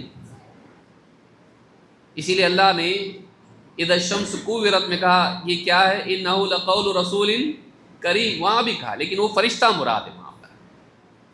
یہاں وہاں رسول ملکی ہے، یہاں رسول بشری ہے، یہاں بشر کی ذکر ہو رہی ہے، یعنی محمد صلی اللہ علیہ وسلم اس کو پہنچانے والے ہیں، اور بہت عزت دار ہیں، ایسی شخصیت جس نے زندگی میں جھوٹ نہیں بولا، اور سماج میں عزت دار انسان تھا، ایسا کوئی بھی عام آدمی نہیں تھا، سماج جس کو مانتا تھا کہ الصادق الامین، پہنچانے والا وہ رسول ہے۔ انہ لقول رسول کریم وما هو بقول شاعر، یہ کسی شاعر کا کلام نہیں ہے، یہ کسی شاعر کا کلام نہیں ہے۔ قلیلا ما تؤمنون، تم ایمان نہیں لاتے۔ علماء نے اس کی تفسیر میں کہا قلیلا ما تؤمنون، یہاں قلت کی جو بات کہی جا رہی، امام شوکانی کہتے ہیں تو ایمان لاتے ہی نہیں، کیونکہ تھوڑا کبھی اتنا تھوڑا ہوتا ہے جو کچھ کام کا نہ ہو، تھوڑا کبھی اتنا تھوڑا ہوتا ہے کہ کچھ کام کا نہ ہو۔ غسل کرنے کے لیے ایک چمچہ پانی چلتا، ہاں بولے غسل کیجیے، پانی مانگا نا آپ نے، یہ لو پانی، ایک کٹوری میں پانی لاؤ، لو غسل کرو، کر سکتے؟ اتنا تھوڑا کہ کچھ بھی کام کرے، مقصد پورا ہوتا نہیں۔ تم بہت کم ایمان لاتے ہو، جتنا لانا چاہیے نہیں لاتے۔ کچھ کام کا نہیں تمہارا ایمان، نہیں کے برابر ہے۔ یہ قول کس کا ہے؟ کون اس کو پیش کر رہا ہے؟ رسول کریم محمد صلی اللہ علیہ وسلم۔ یہ کسی شاعر کا کلام نہیں ہے، تم بہت کم ایمان لاتے ہو۔ ولا بقول کاہن، یہ کسی کاہن کا کلام نہیں ہے جو جنتر منتر کرتے ہیں، یہ منتر نہیں ہے، یہ شعر نہیں ہے، یہ شاعر کا کلام نہیں ہے اور منتر پڑھنے والے کا کلام نہیں ہے، کاہن کا کلام نہیں جو مستقبل کی خبریں دیتا ہے شیاطین کی مدد سے، جھوٹ سچ ملا کے۔ قلیلا ما تذکرون، تم بہت کم نصیحت مانتے ہو، مانتے ہی نہیں۔ تنزیل من رب العالمین، کوئی آدمی اس دھوکے میں نہ رہے رسول کا قول بول رہا ہے نا، اللہ تو یہ رسول کی بات ہو گئی، نہیں، اللہ آگے بتا رہا ہے یہ تنزیل ہے، تنزیل من رب العالمین، یہ نازل کیا ہوا کلام ہے رب العالمین کی طرف سے، یہ رب العالمین کا نازل کیا ہوا کلام ہے۔ وَلَوْ تَقَوَّلَ عَلَيْنَا بَعْضَ الْأَقَاوِيلِ، اور اگر یہ نبی جس کے بارے میں کہا جا رہا ہے کہ بہت ہی شرف والا رسول ہے، فرض کر لو ایسا ہو تو نہیں سکتا ہے، لیکن اگر ایسا ہوتا، وَلَوْ تَقَوَّلَ عَلَيْنَا بَعْضَ الْأَقَاوِيلِ، اگر یہ کچھ باتیں اپنی طرف سے گھڑ لیتا، باتیں بنا لیتا اور ہماری طرف اس کی نسبت کر دیتا، لَأَخَذْنَا مِنْهُ بِالْيَمِينِ، اگر ایسا ہوتا کہ اس رسول نے اپنی ہی طرف سے، جیسا کہ تم کہتے ہو، ام یقولون افتراہ، جھوٹے طور پر اس نے اپنے ہی طور پر یہ کلام بنا لیا اور اللہ کا نام لے رہا ہے اس کی بات لیکن لیتا ہے اللہ کا نام۔ اگر ایسا ہوتا کہ اس رسول نے اپنی طرف سے، اس شخص نے، محمد صلی اللہ علیہ وسلم نے اپنی ہی طرف سے کچھ باتیں بنا لی ہوتی ہیں اللہ کے نام پر، لَأَخَذْنَا مِنْهُ بِالْيَمِينِ، ہم اس کا دایاں ہاتھ پکڑتے، ثُمَّ لَقَطَعْنَا مِنْهُ الْوَتِينَ، اور اس کی شہ رگ کو کاٹ دیتے، وہ رگ جو دل تک جا کے جڑتی ہے، جس کے کاٹنے سے پورا خون جسم کا نکل جاتا ہے اور آدمی ہلاک ہو جاتا۔ اگر اس نے ہمارے نام سے کچھ باتیں گھڑ کے بیان کی ہوتی، کی ہوتی تو ہم اس کا دایاں ہاتھ پکڑتے یا دائیں ہاتھ سے پکڑتے اور اس کی رگ جان کو کاٹ دیتے۔ فَمَا مِنْكُمْ مِنْ أَحَدٍ عَنْهُ حَاجِزِينَ، اور یہ کرنے میں تم میں سے کوئی بھی ہمارے درمیان رکاوٹ نہیں بنتا، کوئی ہم کو روک نہیں پاتا، کوئی رکاوٹ نہیں بن سکتا، ہم کر دیتے ایسا۔ اگر ایسا ہوتا تو، اتنی سخت بات اللہ نے کہی ہے، یہ سورہ الحاقہ میں، یعنی یہ کلام اس رسول کا نہیں ہے، یہ کلام رب العالمین کی طرف سے نازل کیا گیا ہے، اور اگر انہوں نے ایک بات بھی کچھ ایسی گھڑی ہوتی ہے ہماری طرف سے، ہم اس کا ہاتھ پکڑ کے رگ کاٹ دیتے اس کی۔ یہ کلام اللہ کی طرف سے آیا ہے، اور سنا کون رہا ہے اس کو؟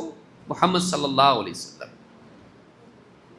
قرآن کریم میں خود یہ بات بتائی گئی ہے کہ یہ کلام محمد صلی اللہ علیہ وسلم کا نہیں ہے۔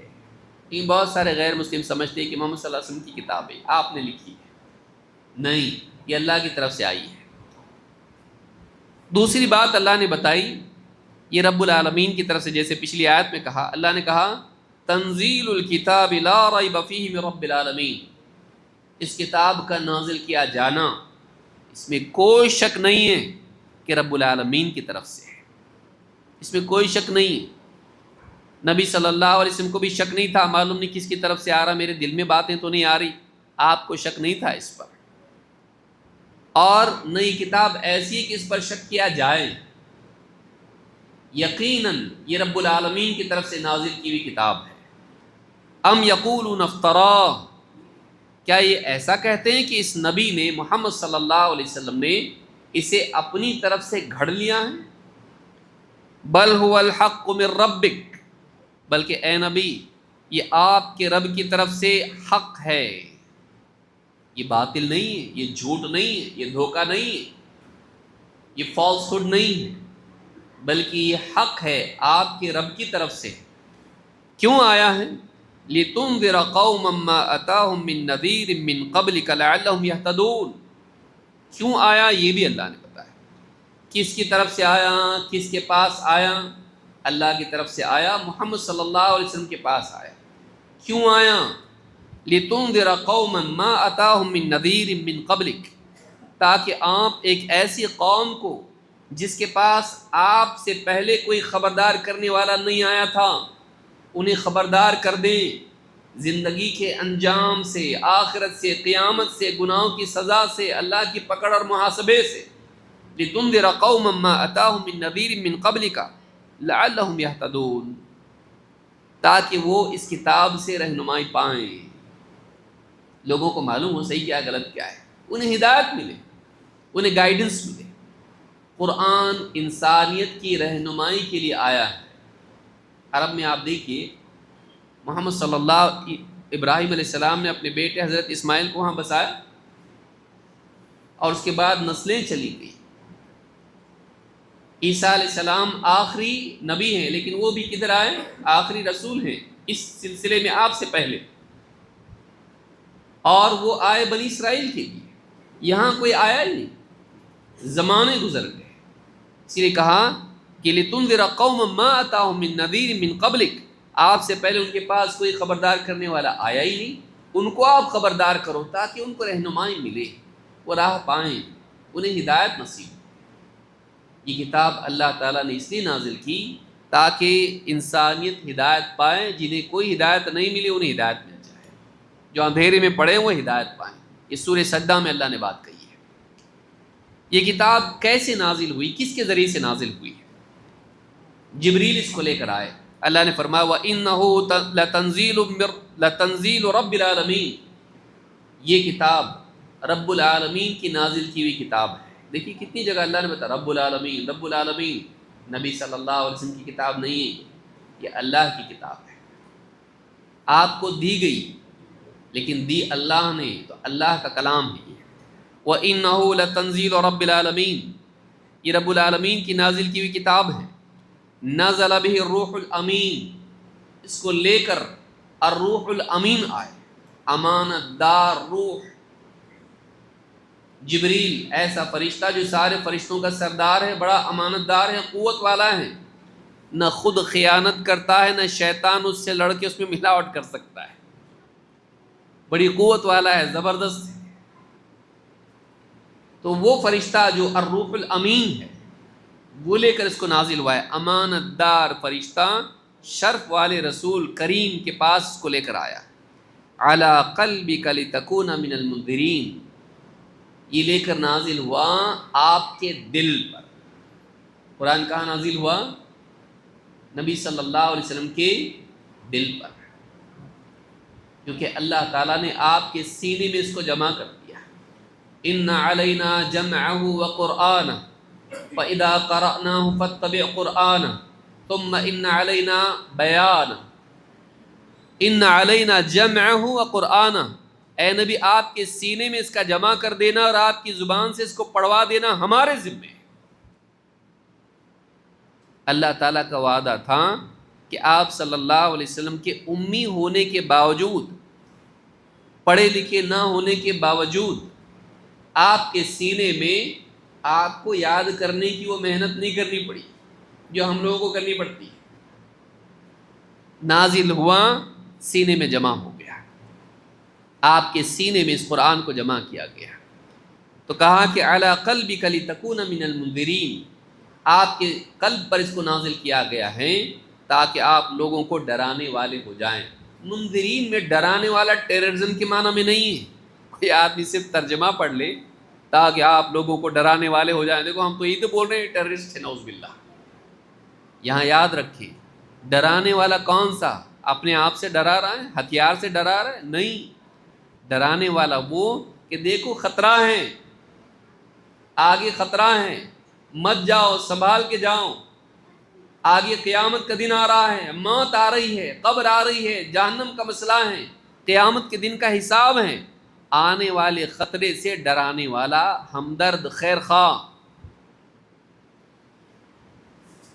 کہ کوئی آدمی لوگوں کو مصیبت سے بچانے کے لیے مصیبت سے ڈرا رہا ہو کہ دیکھو آگے خطرہ ہے، مت جاؤ، جیسے آگے کھائی ہو، گڑھا ہو، زلزلہ ہو، کچھ نقصان ہو، چور ہوں، ڈاکو ہوں، ایک انسان لوگوں کو روکتا ہے، بھائی رکو مت جاؤ، آگے یہاں خطرہ ہے، وہ ڈرانے والا۔ کہ گناہوں کے برے انجام سے ڈرانے والے، یہ ڈرانا ہے، یہ نہیں کہ لوگوں کو دھمکا رہے ہیں۔ تو کہا کہ تاکہ تم کیا ہو، علی قلبک لتکون من المنذرین، تاکہ آپ لوگوں کو خبردار کرنے والے ہو جائیں، ڈرائیں برائی کے برے انجام سے۔ یہ سورۃ الشعراء میں اللہ نے کہا۔ جیسے ایک اور جگہ اللہ نے فرمایا قل من کان عدوا لجبریل فإنہ نزلہ علی قلبک بإذن اللہ، اے نبی آپ کہیے اگر کوئی جبریل کا دشمن ہے، بنی اسرائیل جبریل کو پسند نہیں کرتے تھے، یہودی جبریل کو پسند نہیں کرتے تھے، کیوں؟ کہتے یہ جب بھی آتا نا فرشتہ کوئی مصیبت ہی لے کے آتا ہے، جب بھی یہ فرشتہ آتا کچھ نہ کچھ ایسا حکم یا ایسی خبر لاتا ہے جس میں مصیبت اور پریشانی ہوتی ہے، ہم کو پسند نہیں بولتے تھے یہ فرشتہ۔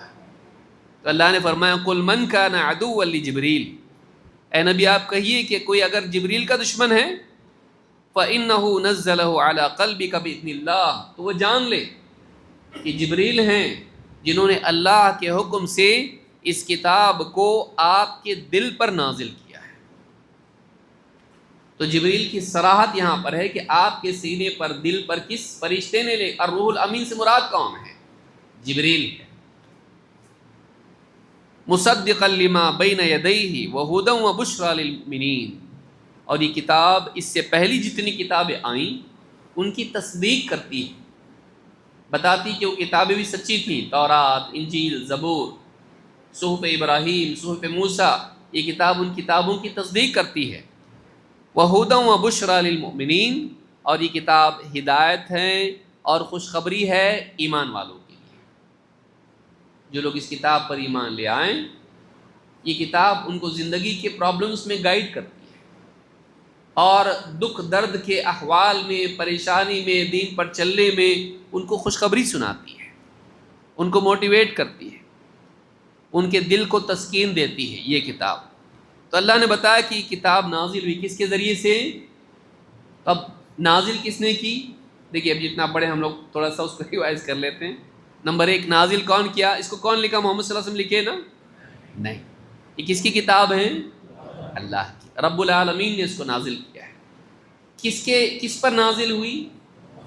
محمد صلی اللہ علیہ وسلم پر۔ کون لے کر آیا اس کو؟ جبریل علیہ السلام لے کر آئے۔ تو یہ تین باتیں ہم کو معلوم ہوئی، یہ کتاب اللہ کی نازل کی ہوئی ہے، محمد صلی اللہ علیہ وسلم پر نازل ہوئی، اور لانے والا فرشتہ کون؟ جبریل ہے۔ چلیے آگے بڑھتے ہیں۔ قرآن یہ نہیں بتاتا ہے کہ قرآن ایک ہی کتاب ہے، اس سے پہلے اللہ نے کسی کو رہنمائی نہیں دی، ایسا نہیں ہے۔ قرآن پچھلی کتابوں کی تصدیق کرتا ہے۔ اللہ ایسا نہیں کہ انسانوں کو اللہ نے رہنمائی دی نہیں اور پھر اس کے بعد اچانک اللہ کے رسول صلی اللہ علیہ وسلم کو اللہ تعالیٰ نے کتاب دی، ایسا نہیں ہے۔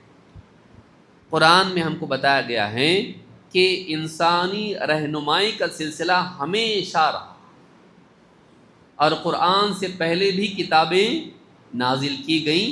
یہ کوئی انوکھی بات نہیں کہ اللہ نے کتاب کیسے دے دی انسان کو، بلکہ اللہ تعالیٰ نے ہر زمانے میں نبی اور رسول بھیجے اور انسانیت کی رہنمائی کے لیے اپنی طرف سے کتابیں نازل کی۔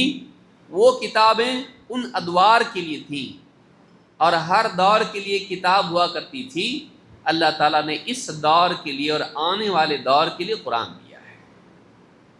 ایسا نہیں کہ ہم پچھلی کتابوں کو نہیں مانتے، ہم پچھلے سارے نبیوں کو، رسولوں کو مانتے ہیں، اور ہم یہ مانتے ہیں کہ اللہ نے ہر زمانے میں انسان کی رہنمائی کے لیے کتابیں دی۔ تو قرآن پچھلی کتابوں کی تصدیق کرتا ہے۔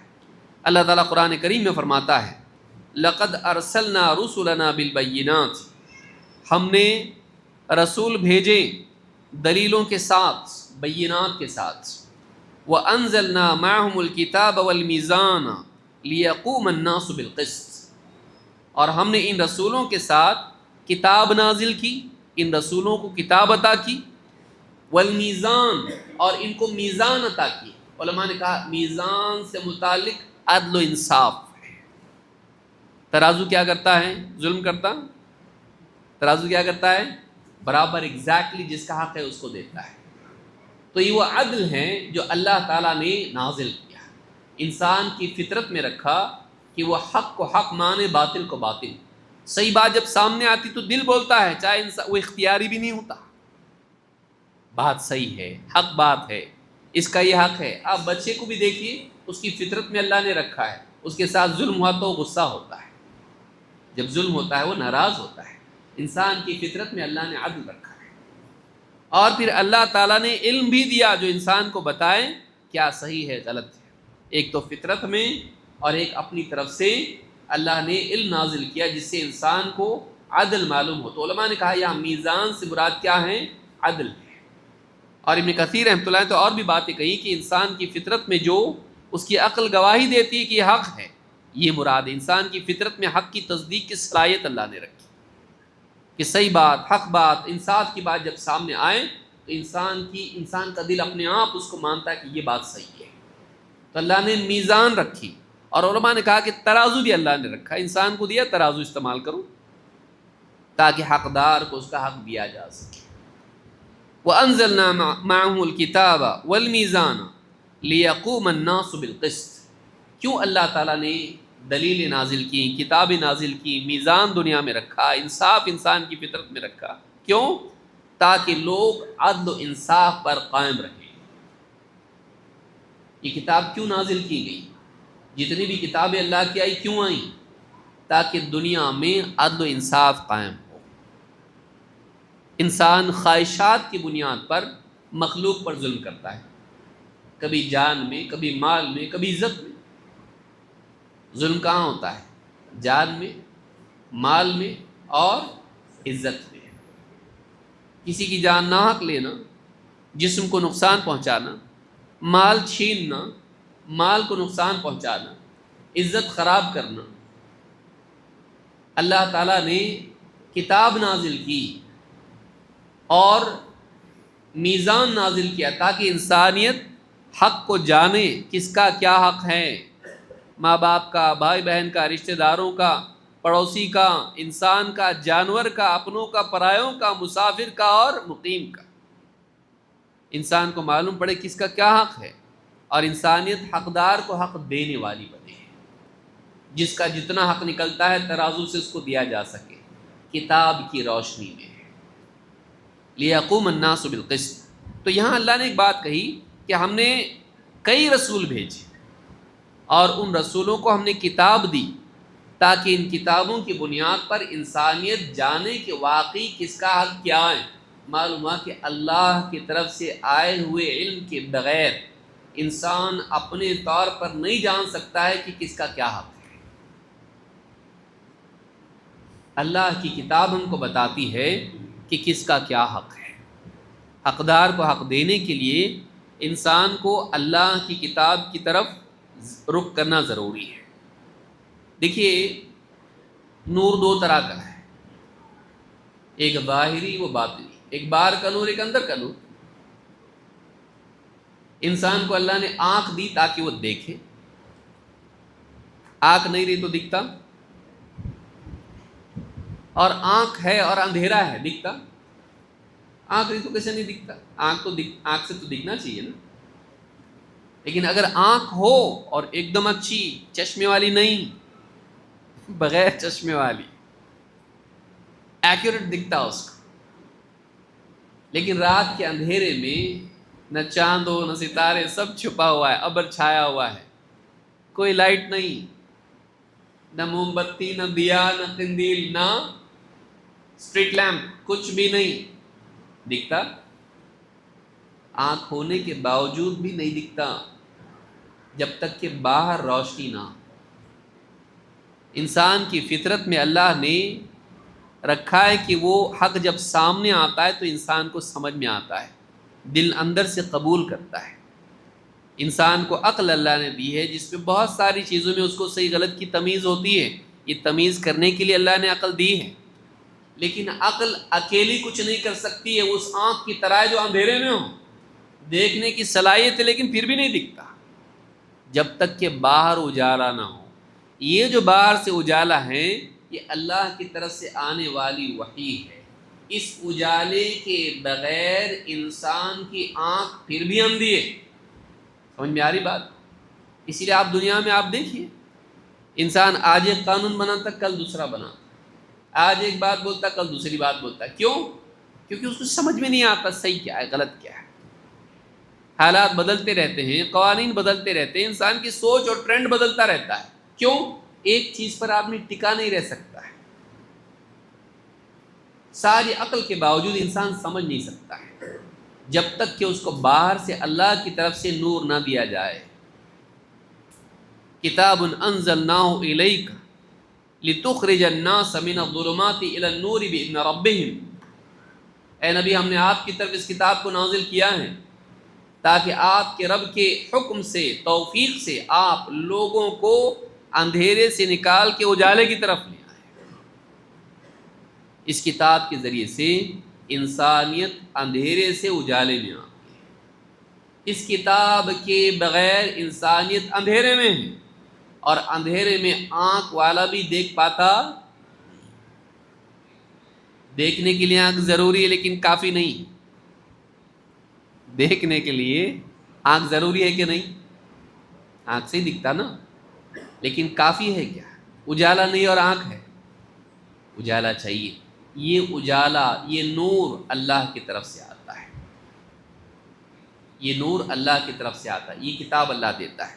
تو اللہ نے ہر زمانے میں کتابیں دی تاکہ انسانیت محض عقل پر انحصار نہ کرے، بلکہ عقل کا استعمال کرے کتاب کے سمجھنے کے لیے. افلا تعقلون، افلا یتدبرون القرآن. یہ قرآن میں غور کیوں نہیں کرتے؟ عقل دی قرآن میں غور کرنے کے لیے، خود سے چلنے کے لیے نہیں، تاکہ قرآن میں غور کریں. افلا تعقلون، یہ عقل سے کام کیوں نہیں لیتے؟ غور فکر کرنے کے لیے اللہ نے عقل دی، لیکن قرآن کی تعلیمات میں، ورنہ اس کے بغیر عقل کچھ کام کی نہیں. انسان نتائج تک نہیں پہنچ سکتا ہے. قرآن میں اللہ نے بتایا وَمَا كَانَ هَذَا الْقُرْآنُ أَن يُفْتَرَى مِن دُونِ اللَّهِ. یہ قرآن ایسا نہیں کہ انسان اپنے ہی طور پر اللہ کی طرف سے نہ آیا ہو اور انسان اپنے ہی طور پر گھڑ لے. یہ قرآن ایسا نہیں. اللہ کی طرف سے آنے کی بجائے انسان اپنی ہی طرف سے اس کو گھڑ لے. یہ قرآن ایسا نہیں ہے. وَلَٰكِن تَصْدِيقَ الَّذِي بَيْنَ يَدَيْهِ وَتَفْصِيلَ الْكِتَابِ لَا رَيْبَ فِيهِ مِن رَّبِّ الْعَالَمِينَ. بلکہ یہ قرآن ایسا ہے کہ جو پچھلی کتابوں کی تصدیق کرتا ہے، یعنی پچھلی کتابوں کو سچا مانتا ہے، پچھلے نبیوں کو جو کتابیں دی گئی ان کو سچا مانتا ہے. وَتَفْصِيلَ الْكِتَابِ، وَتَفْصِيلَ الْكِتَابِ کے معنی میں علماء نے کہا دو باتیں کہی. ایک، تفصیل الکتاب سے مراد اللہ کے جتنے فرامین ہیں. کتبہ کا معنی ہوتا ہے فرض. اللہ نے جو فرائض انسان پر عائد کیے ہیں ان کی تفصیل یہ قرآن بیان کرتا ہے کہ انسان پر، جیسے آپ دیکھیے کتب علیکم الصیام، تم پر روزے فرض کر دیے گئے. تو کتب اللہ نے کہا اس کو لکھنا، فرض کرنا. تو جتنے فرامین اللہ کے ہیں، جتنے فرائض اللہ کے ہیں، یہ کتاب اس کی تفصیل بیان کرتی ہے. تفصیل الکتاب. دوسرا معنی علماء نے ذکر کیا، یہاں کتاب ساری کتابوں کو مجموعی طور پر اس میں جنس کے طور پر بیان کیا جا رہا ہے. جتنی کتابیں آئیں یہ قرآن اس کی تفصیل ہے. تفصیل فصلہ سے ہے، الگ کرنا. تفصیل کا مطلب کیا ہوتا ہے؟ فصلہ کا مطلب ہوتا ہے الگ کرنا. الگ کرنا، دو چیزوں کو الگ کرنا. یہ کتاب تفصیل کرتی ہے. کیا؟ پچھلی کتابوں کی کون سی تعلیمات ایسی ہیں جو اس دور کے لیے ٹھیک تھی، آج کچھ اور اس میں سے، آج کے دور کے لیے اس میں سے کیا ٹھیک ہے، ان تعلیمات کو آج بھی باقی رکھا گیا قرآن میں. جیسے جان کے بدلے جان پچھلی کتابوں میں تھا، قصاص، بہت ساری تعلیمات پچھلی کتابوں میں تھیں. ان میں سے کون سی تعلیمات اس دور کے لیے تھی اور کون سی آج بھی ہیں، یہ قرآن تفصیل کرتا ہے. پچھلی کتابوں میں کون سی باتیں ہیں جو لوگوں نے ملا دیں اور کون سی باتیں ہیں جو باقی ہیں، یہ کتاب تفصیل کرتی ہے. بتاتی کیا انسان کی ملاوٹ ہے اور کیا اللہ کی طرف سے آیا ہے. کون سی باتیں جو اس میں حق باقی ہے اور کون سی ناحق باتیں جو انسان نے ملا دی ہیں، تحریفات، یہ کتاب بتاتی ہے. کون سی بات آج قابل عمل ہے اور کون سی بات نہیں، یہ قرآن مہیمن ہے پچھلی کتابوں پر. فیصلہ کرنے والی قاضی ہے، اور امانت کے ساتھ پچھلی کتابوں کی تعلیمات کو نقل کرنے والی کتاب ہے۔ تو اللہ نے کہا کہ کیا ہیں وہ تفصیل الکتاب لا ریب فیہ من رب العالمین، اس میں کوئی شک نہیں کہ یہ کتاب، یہ قرآن رب العالمین کی طرف سے۔ کئیوں مقام ہیں قرآن میں، اللہ نے بتایا یہ کتاب کس کی طرف سے ہے؟ رب العالمین کی طرف سے، انسانی کلام نہیں ہے۔ تو قرآن کے بارے میں یہ باتیں قرآن میں بیان کی گئی ہیں۔ اسی طرح سے اللہ نے بتایا نزل علیک الکتاب بالحق، اس کتاب کو اللہ تعالیٰ نے نازل کیا حق کے ساتھ، مصدقا لما بین یدیہ، اس سے پہلی جتنی بھی کتابیں تھیں یہ قرآن ان کتابوں کی تصدیق کرتا ہے۔ وَأَنزَلَ التَّوْرَاةَ وَالْإِنْجِيلَ، اور وَأَنزَلَ التَّوْرَاةَ وَالْإِنْجِيلَ مِنْ قَبْلُ هُدًى لِلنَّاسِ، اس کتاب سے پہلے اللہ تعالیٰ نے تورات اور انجیل کو بھی نازل کیا لوگوں کی ہدایت کے لیے۔ تو قرآن یہ نہیں بتاتا کہ پہلے کوئی کتاب آئی نہیں، یا پچھلی جتنی کتابیں وہ صحیح نہیں ہیں۔ یہ کتاب اس بات کی تصدیق کرتی ہے کہ ہر زمانے میں نبی رسول آئیں اور ہر زمانے میں رہنمائی دی گئی، اور تورات اور انجیل بھی اللہ کی کتابیں ہیں، اگرچہ لوگوں نے تشریح کے نام پر یا خواہشات کے بنیاد پر اس میں تبدیلیاں کر دی ہیں۔ آج وہ قابل عمل نہیں ہے، آج عمل کے لیے کون سی کتاب ہے؟ قرآن۔ تو یہ باتیں قرآن میں اللہ تعالیٰ نے بیان کی ہیں۔ اب آئیے دیکھتے ہیں، یہ کچھ بنیادی باتیں تھیں جس سے ہم نے کیا سیکھا؟ 4 باتیں سیکھی۔ کون بتائے گا؟ نمبر 1، یہ کتاب کس کی طرف سے آئی؟ کون لایا؟ کس کی طرف آئی؟ اور کیا یہی ایک کتاب ہے جو اللہ کی کتاب ہے؟ اس سے پہلے بھی اور کتابیں نبیوں کو اور رسولوں کو دی گئی۔ اور آنکھ والی بات میں نے بتائی، کون بتائے گا اس کو؟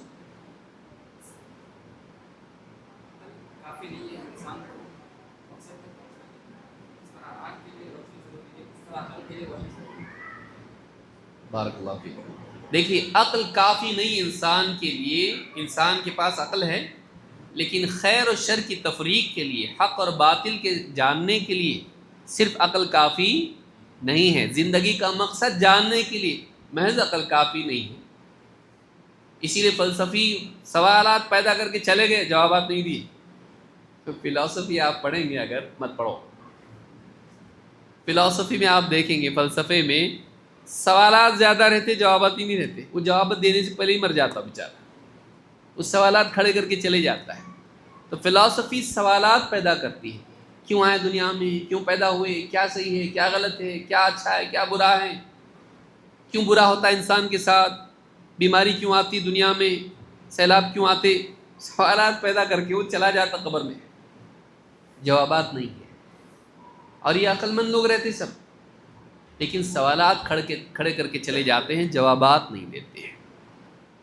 تو انسان کو جواب پانے کے لیے، حق جاننے کے لیے عقل کافی نہیں ہے، ضروری ہے لیکن کافی نہیں ہے۔ اس کے لیے اللہ کی وحی ضروری ہے۔ اسی لیے اللہ نے سب سے پہلی وحی نازل کی، کیا بتایا اس میں؟ 5ویں آیت کیا ہے؟ 5ویں آیت کیا ہے؟ علم الانسان ما لم یعلم، انسان کو اللہ نے وہ سکھایا جو انسان نہیں جانتا تھا۔ تو انسان کچھ باتیں خود سے نہیں جان سکتا، یہ میرا ہاتھ ہے، یہ میرا پاؤں ہے، ٹھیک ہے، یہ میرے ابا ہے، میری اماں ہے، خود سے جان لیتا وہ تھوڑا تھوڑا وقت کے بعد میں، لیکن انسان میرا رب کون ہے خود سے نہیں جانتا۔ اس کو اللہ کے بتانے سے معلوم ہوتا ہے، انبیاء کے بتاتے ہیں۔ فَفِرُّوا إِلَى اللَّهِ إِنِّي لَكُم مِّنْهُ نَذِيرٌ مُّبِينٌ، دوڑو اللہ کی طرف، میں اللہ کی طرف سے تمہیں خبردار کرنے کے لیے آیا ہوں۔ تو وحی کے ذریعے سے انسان کو معلوم ہوتا ہے صحیح غلط کیا ہے، صرف عقل سے معلوم ہو سکتا نہیں۔ اگر مثالیں دینا شروع کروں وقت بہت چلا جائے گا ہمارا۔ مغرب ویسٹ کتنا پریشان ہے صحیح غلط کے بارے میں، کیا صحیح ہے، پریشان ہو کہ آج کہاں پہنچے معلوم ہو لوگ؟ پڑھے لکھے لوگ کی بات کر رہا ہوں میں، جاہل لوگ کی نہیں، بڑی بڑی ڈگریاں ہیں، آج یہاں پہنچے، تیرا صحیح الگ ہے، میرا صحیح الگ ہے۔ ٹروتھ کیا ہے؟ ریلیونٹ ہے، تیرے حساب سے تیرا سچ، میرے حساب سے میرا سچ۔ تجھ کو اگر لگتا ہے کہ تو مرد کے بدن میں عورت ہے تو تو عورت ہے، تجھ کو جیسا لگتا ہے ویسا تو ہے۔ آج مغرب کا یہ حال ہو گیا، جینڈر کے نام پر آج وہ لوگ پریشان ہیں۔ قوانین ہتھیار رکھے نہ رکھے، ایک سٹیٹ بولتی نہیں رکھنا چاہیے، دوسرا بولتا رکھنا چاہیے۔ امریکہ میں ایک سٹیٹ بولتا ہے کہ ڈرگز الاؤ کرنا چاہیے، دوسرا بولتا نہیں کرنا چاہیے۔ سوچیے، ڈرگز کی خاص قسمیں ہیں، کچھ الاؤڈ ہے کچھ نہیں ہے وہاں پہ۔ ہتھیار کچھ اسٹیٹس میں بولتے رکھ سکتا ہے آدمی، دوسرے اس میں نہیں رکھ سکتا ہے، پریشان ہے۔ ابارشن کچھ اسٹیٹس میں الاؤڈ ہے، کچھ میں الاؤڈ نہیں ہے۔ کیا صحیح ہے کیا غلط ہے؟ کرنا چاہیے نہیں کرنا چاہیے؟ کچھ لوگ بولتے ہیں ہاں، زیادہ لوگ بولے کرنا چاہیے تو بولتے کرنا چاہیے، زیادہ لوگ بولے نہیں کرنا چاہیے، نہیں کرنا چاہیے۔ صحیح کیا ہے؟ ہاں کہ نہ؟ تو بارڈر کراس کیے تو ہاں، واپس آئے تو نہ، ایسا؟ وہاں گئے اس اسٹیٹ میں گئے امریکہ کے تو وہ صحیح ہے، اسٹیٹ سے واپس گھر کو آئے تو غلط ہے، ایسا رہتا؟ صحیح کیا ہے پھر؟ اچھا کیا ہے برا کیا ہے؟ انسان پریشان ہے، پڑھے لکھے لوگ قوانین بناتے لیکن پریشان ہے کہ واقعی صحیح کیا ہے، انسان کے لیے واقعی خیر کیا ہے، واقعی شر کیا ہے، نہیں سمجھ پا رہا ہے انسان نہیں سمجھ پا رہا ہے۔ اللہ کی وحی کے بغیر انسان نہیں جان سکتا۔ یہ بنیادی بات ہم نے سیکھی۔ اللہ تعالیٰ نے محمد صلی اللہ علیہ وسلم پر جبریل کے ذریعے قرآن نازل کیا۔ قرآن ایسی کتاب ہے کہ جو پچھلی کتابوں کی بھی تصدیق کرتی ہے، اور اس کے بغیر انسان خیر و شر کو سمجھ سکتا نہیں۔ وحی ضروری ہے، صرف عقل کافی نہیں۔ چلیے آگے بڑھتے ہیں۔ ابھی قرآن کی خوبیاں کیا ہے جو ہم کسی کو بتا سکیں؟ ہمارا قرآن بہت اچھا۔ کیوں اچھا بھائی آپ کا قرآن؟ اس میں کیا کیا اچھا ہے؟ برا کچھ بھی نہیں اس میں، لیکن بتانے جیسا اچھا کچھ بتاؤ، کیا اچھا ہے اس میں؟ نمبر 1، قرآن کا خطاب ساری انسانیت سے ہے۔ ہمارے لوگوں کے لیے قرآن آیا، ہاں اپنے لوگ ایسے ہی بولتے ہیں، قرآن ہماری کتاب ہے، یہ ہمارے لوگوں کے لیے۔ قرآن کا خطاب، ایڈریس جس کو آپ کہتے ہیں، قرآن نے کس سے خطاب کیا ہے؟ قرآن کا خطاب ساری انسانیت کے لیے، کسی ایک قوم، قبیلے، کنبے، زمانے کے لیے نہیں، عربوں کے لیے آیا یہ بس نہیں، قرآن ساری انسانیت کے لیے اور قیامت تک کے انسانوں کے لیے ہے، مردوں کے لیے بھی ہے، عورتوں کے لیے بھی ہے۔ اور قرآن میں اللہ تعالیٰ نے کئی بنیادی باتوں میں ساری انسانیت سے خطاب کیا ہے۔ جیسے دیکھیے مثال کے طور پر توحید کا معاملہ ہے، ایک اللہ کی عبادت۔ اللہ نے فرمایا یا ایھا الناس، یا ایھا الناس اذکروا نعمت اللہ علیکم، اے لوگو، اللہ نے تم پر نعمتیں انڈیلی، اللہ نے تم کو نعمت عطا کی، اس کو یاد کرو، اس میں غور کرو، اس کے بارے میں سوچو۔ هل من خالق غیر اللہ یرزقکم من السماء والارض، کیا اللہ کے سوا بھی کوئی خالق ہے؟ کیا اللہ کے سوا بھی کوئی خالق ہے جو تم کو آسمان و زمین سے رزق دیتا ہو؟ ہے کوئی؟ کیونکہ جن کو تم نے اپنا مالک اور اپنا رب اور اپنا معبود بنا رکھا ہے وہ سب کھانے پینے والے لوگ تھے، پھر رزق دینے والا ان کو کون ہے؟ جب وہ کھانے کے محتاج ہیں۔ اور آج بھی دیکھیے آپ بتوں کے آگے چڑھاوا چڑھایا جاتا ہے۔ اللہ وہ ہے جو کھلاتا ہے کھاتا نہیں، وَهُوَ يُطْعِمُ وَلَا يُطْعَمُ، کہ وہ کھلاتا ہے کھلایا نہیں جاتا۔ تو رزق کا انتظام اللہ نے کیا؟ اللہ کے سوا کوئی ہے جو آسمان اور زمین سے تمہارے لیے رزق کا انتظام کرتا ہو؟ کتنی بڑی بات ہے، اتنا بڑا آسمان، ایسی وسیع زمین، اور ان کے بیچ میں انسان، حضرت انسان۔ آسمان سے بارش برستی ہے، زمین اس پانی کو پی کے بیج میں سے اناج، فصلیں، ترکاریاں، پھل پھول اس میں سے نکلتے انسان کے۔ آسمان اور زمین کو حرکت میں لا کے انسان کے کھانے کا انتظام کر رہا ہوں۔ انسان کی غذا کے لیے آسمان بھی حرکت میں، زمین بھی حرکت میں۔ کون سی طاقت ہے وہ؟ کوئی عام انسان ہے؟ باپ دادا تمہارے ہیں؟ کون ہے جس نے آسمان اور زمین کو ملا کے تمہارے رزق کا انتظام کیا؟ اللہ کے سوا بھی کوئی خالق ہے جو تمہارے رزق کا انتظام کرتا ہے؟ هل من خالق غیر اللہ، اللہ کے سوا کوئی خالق ہے جو تمہارے لیے آسمان اور زمین سے رزق کا انتظام کرتا ہے؟ لا الہ الا ہوا فانا تؤفکون، اس کے سوا کوئی عبادت کے لائق نہیں۔ جواب اللہ نے دیا، اس کے سوا کوئی عبادت کے لائق نہیں۔ فانا تؤفکون، تو تم کہاں سے پھیر دیے جاتے ہو اللہ سے کسی اور کی طرف؟ کہاں سے تم جھوٹ میں، شرک کے جھوٹ میں پھنسا دیے جاتے ہو توحید سے ہٹا کر؟ جب اللہ خالق ہے، اللہ رازق ہے، تم کو وجود دینے والا، تمہارے وجود کی ابتدا اور تمہارے وجود کی بقا اور تمہارے وجود کا ارتقاء،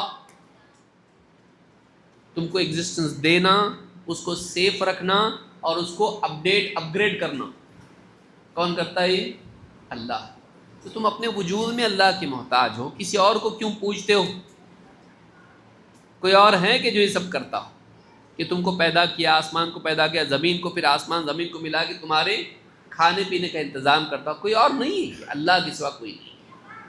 فَأَنَّا تُؤْفَكُونَ، تو تم کہاں سے اللہ سے ہٹا کے کسی اور کی طرف لے جائے جاتے ہو؟ تو توحید میں آپ خطاب کس سے کیا؟ ساری انسانیت سے۔ رسالت کے بارے میں آپ دیکھیے، اللہ نے فرمایا یا ایھا الناس، اے لوگو، قد جاءکم الرسول بالحق من ربکم، تمہارے پاس رسول آ چکا ہے حق لے کر اپنے رب کی طرف سے۔ تمہارے پاس یہ ہمارے جو رسول ہیں محمد صلی اللہ علیہ وسلم اپنے رب کی طرف سے حق لے کر آ گئے ہیں۔ فآمنوا خیرا لکم، تو ان پر ایمان لے آؤ، وہ جو باتیں بتائے ان کو مان لو، اسی میں تمہاری بھلائی ہے، اسی میں تمہاری کامیابی ہے۔ وَإِن تَكْفُرُوا فَإِنَّ لِلَّهِ مَا فِي السَّمَاوَاتِ وَالْأَرْضِ، اور اگر تم نہیں مانو گے، اگر تم انکار کر دو گے، اگر تم کفر کرو گے، تو اچھی طرح جان لو کہ آسمان و زمین میں جو کچھ بھی ہے وہ سب اللہ کا ہے۔ آسمان بھی اللہ کا، زمین بھی اللہ کی، بھاگو گے کہاں؟ بچ کے جاؤ گے کہاں اللہ سے؟ اللہ سے دشمنی مول کے، اللہ کا انکار کر کے جاؤ گے کہاں؟ آسمان و زمین میں جو بھی ہے سب اللہ کا ہے۔ وَكَانَ اللَّهُ عَلِيمًا حَكِيمًا، اور اللہ تعالیٰ سب جاننے والا اور بڑی حکمت والا ہے۔ اللہ جانتا ہے سب کچھ جو تم کرتے ہو، اور اللہ تعالیٰ بہت حکمت والا ہے، کب پکڑنا اس کو معلوم ہے۔ اگر آج ڈھیل دیے تو یہ مت سمجھو کہ اللہ کو نہیں معلوم، بڑی حکمت والا ہے، وہ برابر ہر چیز وقت پر کرتا ہے۔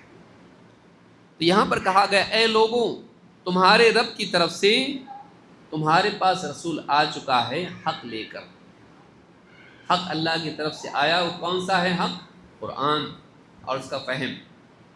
تو خطاب قرآن میں کس سے کیا گیا؟ ساری انسانیت سے۔ اس سورہ نساء کی آیت سے۔ اسی طرح سے آپ دیکھیں اللہ نے فرمایا یا ایھا الناس ان وعد اللہ حق، اے لوگو اللہ کا وعدہ سچا ہے۔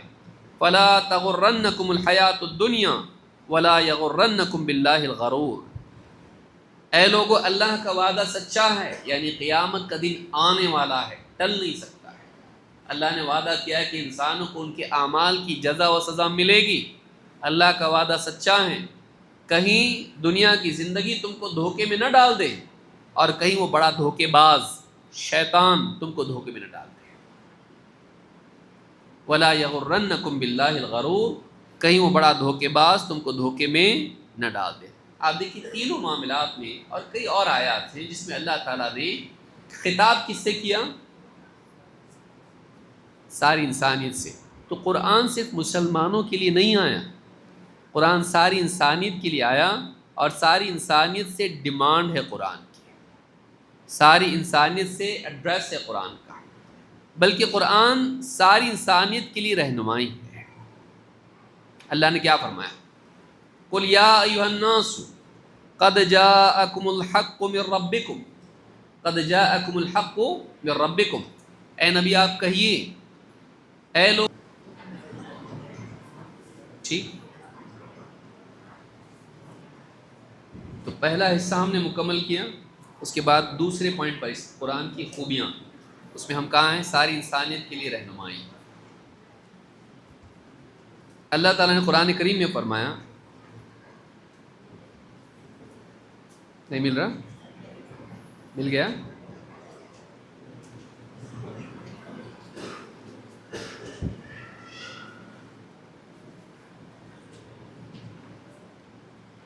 قل یا ایھا الناس قد جاءکم الحق من ربکم، اے لوگو تمہارے رب کی طرف سے تمہاری طرف حق آ چکا ہے۔ فمن اہتدی فانما یہتدی لنفسہ، تو جو بھی ہدایت کو اپنائیں وہ اپنے فائدے کے لیے ہدایت کو اپناتا ہے۔ ومن ضل فانما یضل علیہا، اور جو گمراہ ہو جاتا ہے، گمراہی کو اختیار کرتا ہے، تو گمراہی کا وبال، اس کا نقصان اسی کو ہوگا، اس کا وبال اسی پر ہوگا۔ وما انا علیکم بوکیل، اور میں تم پر کوئی نگراں بنا کر نہیں بھیجا گیا، تم کیا کر رہے ہو نگرانی کرنے کے لیے مجھ کو نہیں بھیجا گیا، میں تمہارا ذمہ دار نہیں۔ جو بھلا کرے گا اس کا بھلا ہوگا، جو برا کرے گا اس کا برا ہوگا۔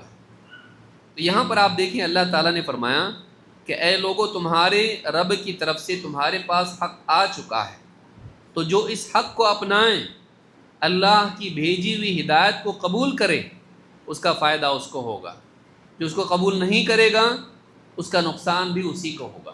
تو قرآن میں بتایا گیا ہے کہ قرآن ساری انسانیت کے لیے ہدایت ہے، جو اس ہدایت کو اپنائے گا اس کا فائدہ ہوگا، چاہے وہ دنیا کے کسی بھی ملک میں رہتا ہو، کسی بھی دور میں رہتا ہو۔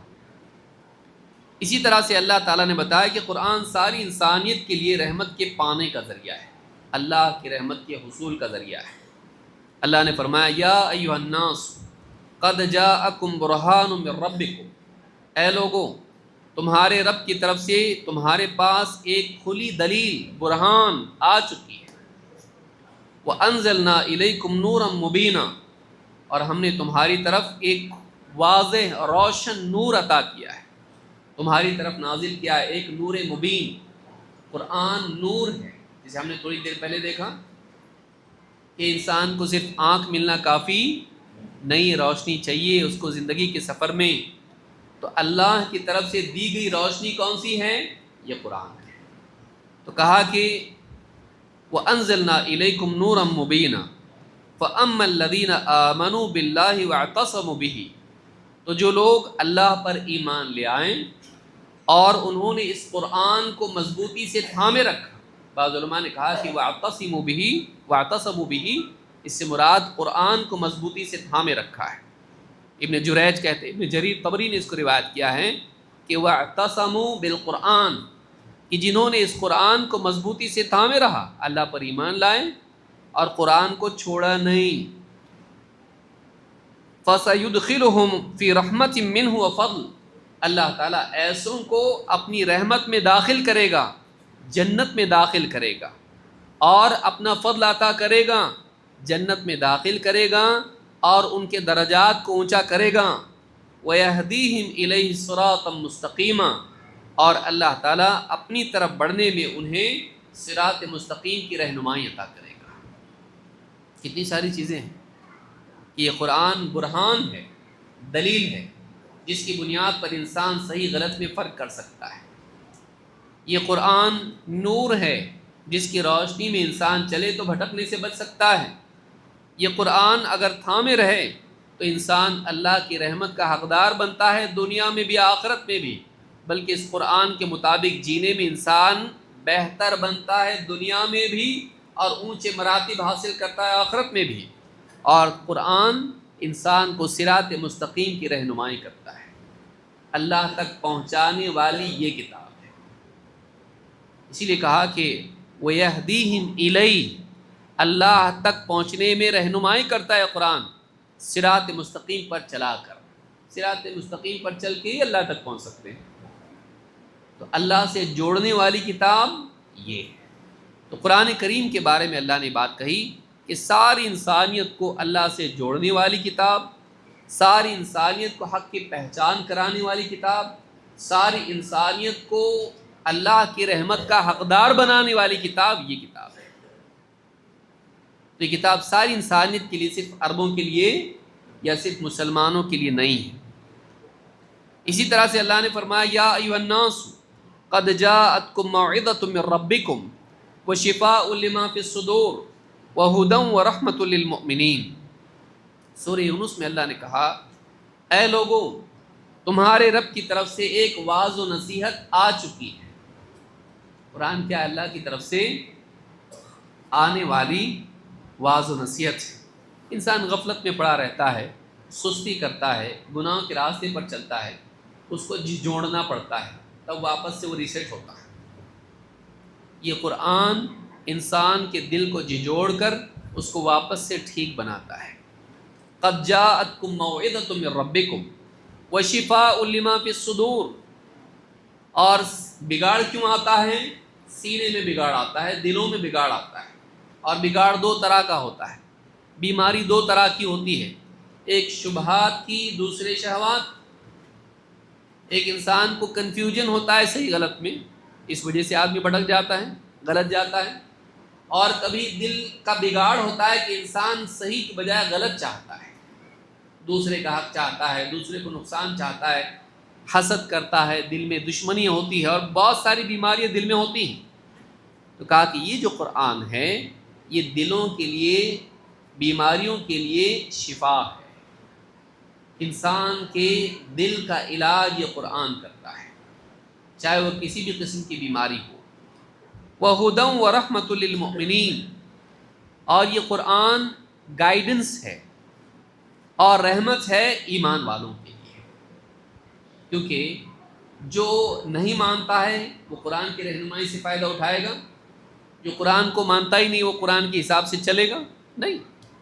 تو جو ایمان لاتا ہے قرآن اس کی رہنمائی کرتا ہے، اس کے لیے قرآن گائیڈ بن جاتا ہے اور رحمت کا ذریعہ بنتا ہے کہ قرآن کی پیروی کرنے کی وجہ سے انسان دنیا اور آخرت میں اللہ کی رحمت کا حقدار بنتا ہے۔ تو قرآن کے بارے میں یہ بات ہم نے دیکھی کہ قرآن صرف مسلمانوں کے لیے ہے نا؟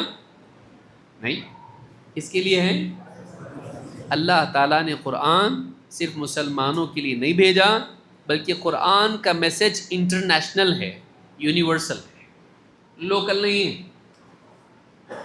لمیٹڈ نہیں ہے، بلکہ کیا ہے؟ ساری انسانیت کے لیے قرآن کا پیغام ہے۔ یہ کتاب ہمارے پاس ہے، سب کی ہے، سب کے لیے ہے، ساری انسانیت کے لیے۔ ہر انسان کا حق ہے کہ وہ قرآن پڑھے اور سیکھے اور جانے اس میں کیا ہے۔ تیسری بات، قرآن صرف مردوں کے لیے نہیں ہے، عورتوں کے لیے بھی ہے، اور قرآن کا پیغام اور قرآن کا وعدہ مردوں کے لیے بھی ہے، اچھی زندگی کا، کامیابی کا، اور عورتوں کے لیے بھی ہے۔ تو قرآن میں عورتوں کو بھی کنسیڈر کیا گیا ہے اور اسپیشلی ان کے بارے میں بتایا گیا ہے۔ بلکہ آپ دیکھیے قرآن میں ایک سورت ہے جس کا نام عورت کے نام پر ہے، کون سی؟ ہاں، عورت کے نام پر، مریم، اور ساری عورتوں کا نام وہ کون سی ہے؟ دیکھیے، یعنی قرآن کی دو صورتیں ایسی، ایک تو یونیورسل اور ایک اسپیسیفک۔ عورت کے نام پہ، عورت کا نام نہیں لینا۔ مریم، قرآن کی ایک سورت کا نام ہی مریم ہے، اور قرآن میں ایک پوری سورت ہے جس میں عورتوں کے احکام ہیں، نساء، سورۃ النساء اس کو کہا گیا ہے۔ لیکن قرآن کا پیغام صرف مردوں کے لیے ہے۔ اچھا، قرآن میں رجل نام کا کوئی صورت ہے؟ ہاں، رجال نام کی کوئی صورت ہے؟ لیکن نساء نام کی صورت ہے۔ تو قرآن کا پیغام مردوں کے لیے بھی ہے اور عورتوں کے لیے بھی، اور قرآن میں کامیابی کا وعدہ مردوں کے لیے بھی ہے اور عورتوں کے لیے بھی۔ تو قرآن کا پیغام مرد اور عورت دونوں کے لیے ہے۔ آج دیکھیں، آج مغرب میں، ویسٹ میں مردوں سے زیادہ عورتیں اسلام میں آ رہی، کیونکہ اب ان کو سمجھ میں آ رہا ہے کہ عورت کی آزادی کے نام پر ان کا ایکسپلائٹیشن ہوا ہے۔ دیر آئے درست آئے، سمجھ میں آ رہا ابھی ان کو۔ کہ ہم کو ایڈورٹیزمنٹ کے لیے ہماری خوبصورتی کو استعمال کیا گیا، لیکن ہم کو ملا کچھ بھی نہیں، ہمارا ایکسپلائٹیشن ہوا ہر فیلڈ میں۔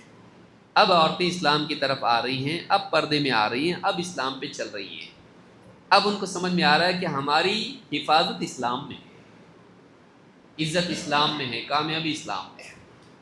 اللہ تعالیٰ قرآن کریم میں فرماتا ہے وَمَن يَعْمَلْ مِنَ الصَّالِحَاتِ مِن ذَكَرٍ أَوْ أُنثَىٰ وَهُوَ مُؤْمِنٌ، جو بھی اچھے کام کرے، نیک اعمال کرے، چاہے وہ مرد ہو یا عورت، اسپیسیفکلی اللہ نے بتایا جو اچھے کام کرے گا، اچھے گھر میں پیدا ہوگا نہیں، جو اچھے اعمال کرے گا، اچھے کام کرے گا، پھر وہ مرد ہو یا عورت ہو، کوئی بھی ہو، یہ نہیں کہ مرد اچھے کام کرے گا تو ہی جنت ملے گی، نہیں، مرد ہو عورت ہو اچھے کام کرے، وَهُوَ مُؤْمِن، اور شرط یہ کہ اس کے پاس ایمان بھی ہو، عقیدہ خراب ہے اور عمل اچھے نہیں، عمل بھی اچھے ہونا چاہیے اور عقیدہ بھی اچھا ہونا چاہیے۔ فَأُولَٰئِكَ يَدْخُلُونَ الْجَنَّةَ وَلَا يُظْلَمُونَ نَقِيرًا، ایسے ہی لوگ ہیں جو جنت میں جائیں گے، جنت میں داخل ہوں گے، اور ان پر نقیر کے برابر بھی ظلم نہیں ہوگا۔ نقیر کس کو کہتے ہیں؟ کھجور کی گٹلی دیکھی آپ نے رمضان میں، دیکھے نا کھجور کی گٹلی، اس کی پیٹھ پر ایک تو اس میں شگاف ہوتا ہے، دراڑ ہوتی ہے، اس کی الٹی سائڈ اس پر ایک سوراخ ہوتا ہے، نہیں دیکھے کبھی دھیان سے، ہاں خالی کھانے نہیں رہتے اس کی گٹلی گھر پہ جا کے دیکھیے آپ، ایک طرف اس میں شگاف ہوتا ہے، دراڑ ہوتی ہے اس میں، اس کی الٹی طرف جو ہوتا ہے ایک سوراخ ہوتا ہے، اس جو سوراخ جو ہوتا ہے اس کو کیا کہتے ہیں؟ نقیر۔ اور جو شگاف ہوتا ہے اس میں جو دھاگا جیسا ہوتا ہے اس کو فتیل کہتے ہیں، اور اس کے اوپر جو جھلی ہوتی ہے، ریپر ہوتا ہے نا گٹلی کے اوپر، ایک کتنی پتلی ہوتی ہو، ہاں اس کو کیا کہتے ہیں؟ قطمیر۔ قرآن میں تینوں نام آئے، نقیر اور فتیل اور قطمیر۔ تو اتنا بھی ظلم اللہ نہیں کرے گا، اتنا بھی عمل ان کا ضائع نہیں ہوگا۔ تو کہا کہ فَأُولَٰئِكَ يَدْخُلُونَ الْجَنَّةَ وَلَا يُظْلَمُونَ نَقِيرًا، نقیر بھر کر بھی ان پہ ظلم نہیں ہوگا، اتنا کم بھی ظلم نہیں ہوگا ان کے اوپر، اتنا بھی عمل انہوں نے کیا ہوگا تو اس کا بدلہ ان کو دیا جائے گا، اس کا بدلہ ان کو ملے گا۔ تو یہاں پر اللہ نے مرد اور عورت دونوں کے لیے وعدہ کیا، اور ایک وعدہ دیکھتے ہیں، یہ آخرت کا جنت کا وعدہ ہے، مرد اور عورت کے لیے دنیا میں بھی وعدہ ہے۔ اللہ نے فرمایا من عمل صالحا من ذکر او انثى وهو مؤمن، جو نیک عمل کرے چاہے وہ مرد ہو یا عورت ہو، شرط یہ کہ وہ ایمان والا ہو، وہی بات پچھلی آیت میں بھی تھی، مرد ہو عورت ہو لیکن نیک عمل ہونا چاہیے اور ایمان کے ساتھ ہونا چاہیے۔ فَلَنُحْيِيَنَّهُ حَيَاةً طَيِّبَةً، تو ہم ان کو ایک اچھی زندگی عطا کریں گے دنیا میں، اور وَلَنَجْزِيَنَّهُمْ أَجْرَهُمْ بِأَحْسَنِ مَا كَانُوا يَعْمَلُونَ، اور ان کے بہترین اعمال کے مطابق بہترین اجر بھی ان کو عطا کریں گے۔ دنیا میں اچھی زندگی دیں گے، آخرت میں بہترین اجر دیں گے۔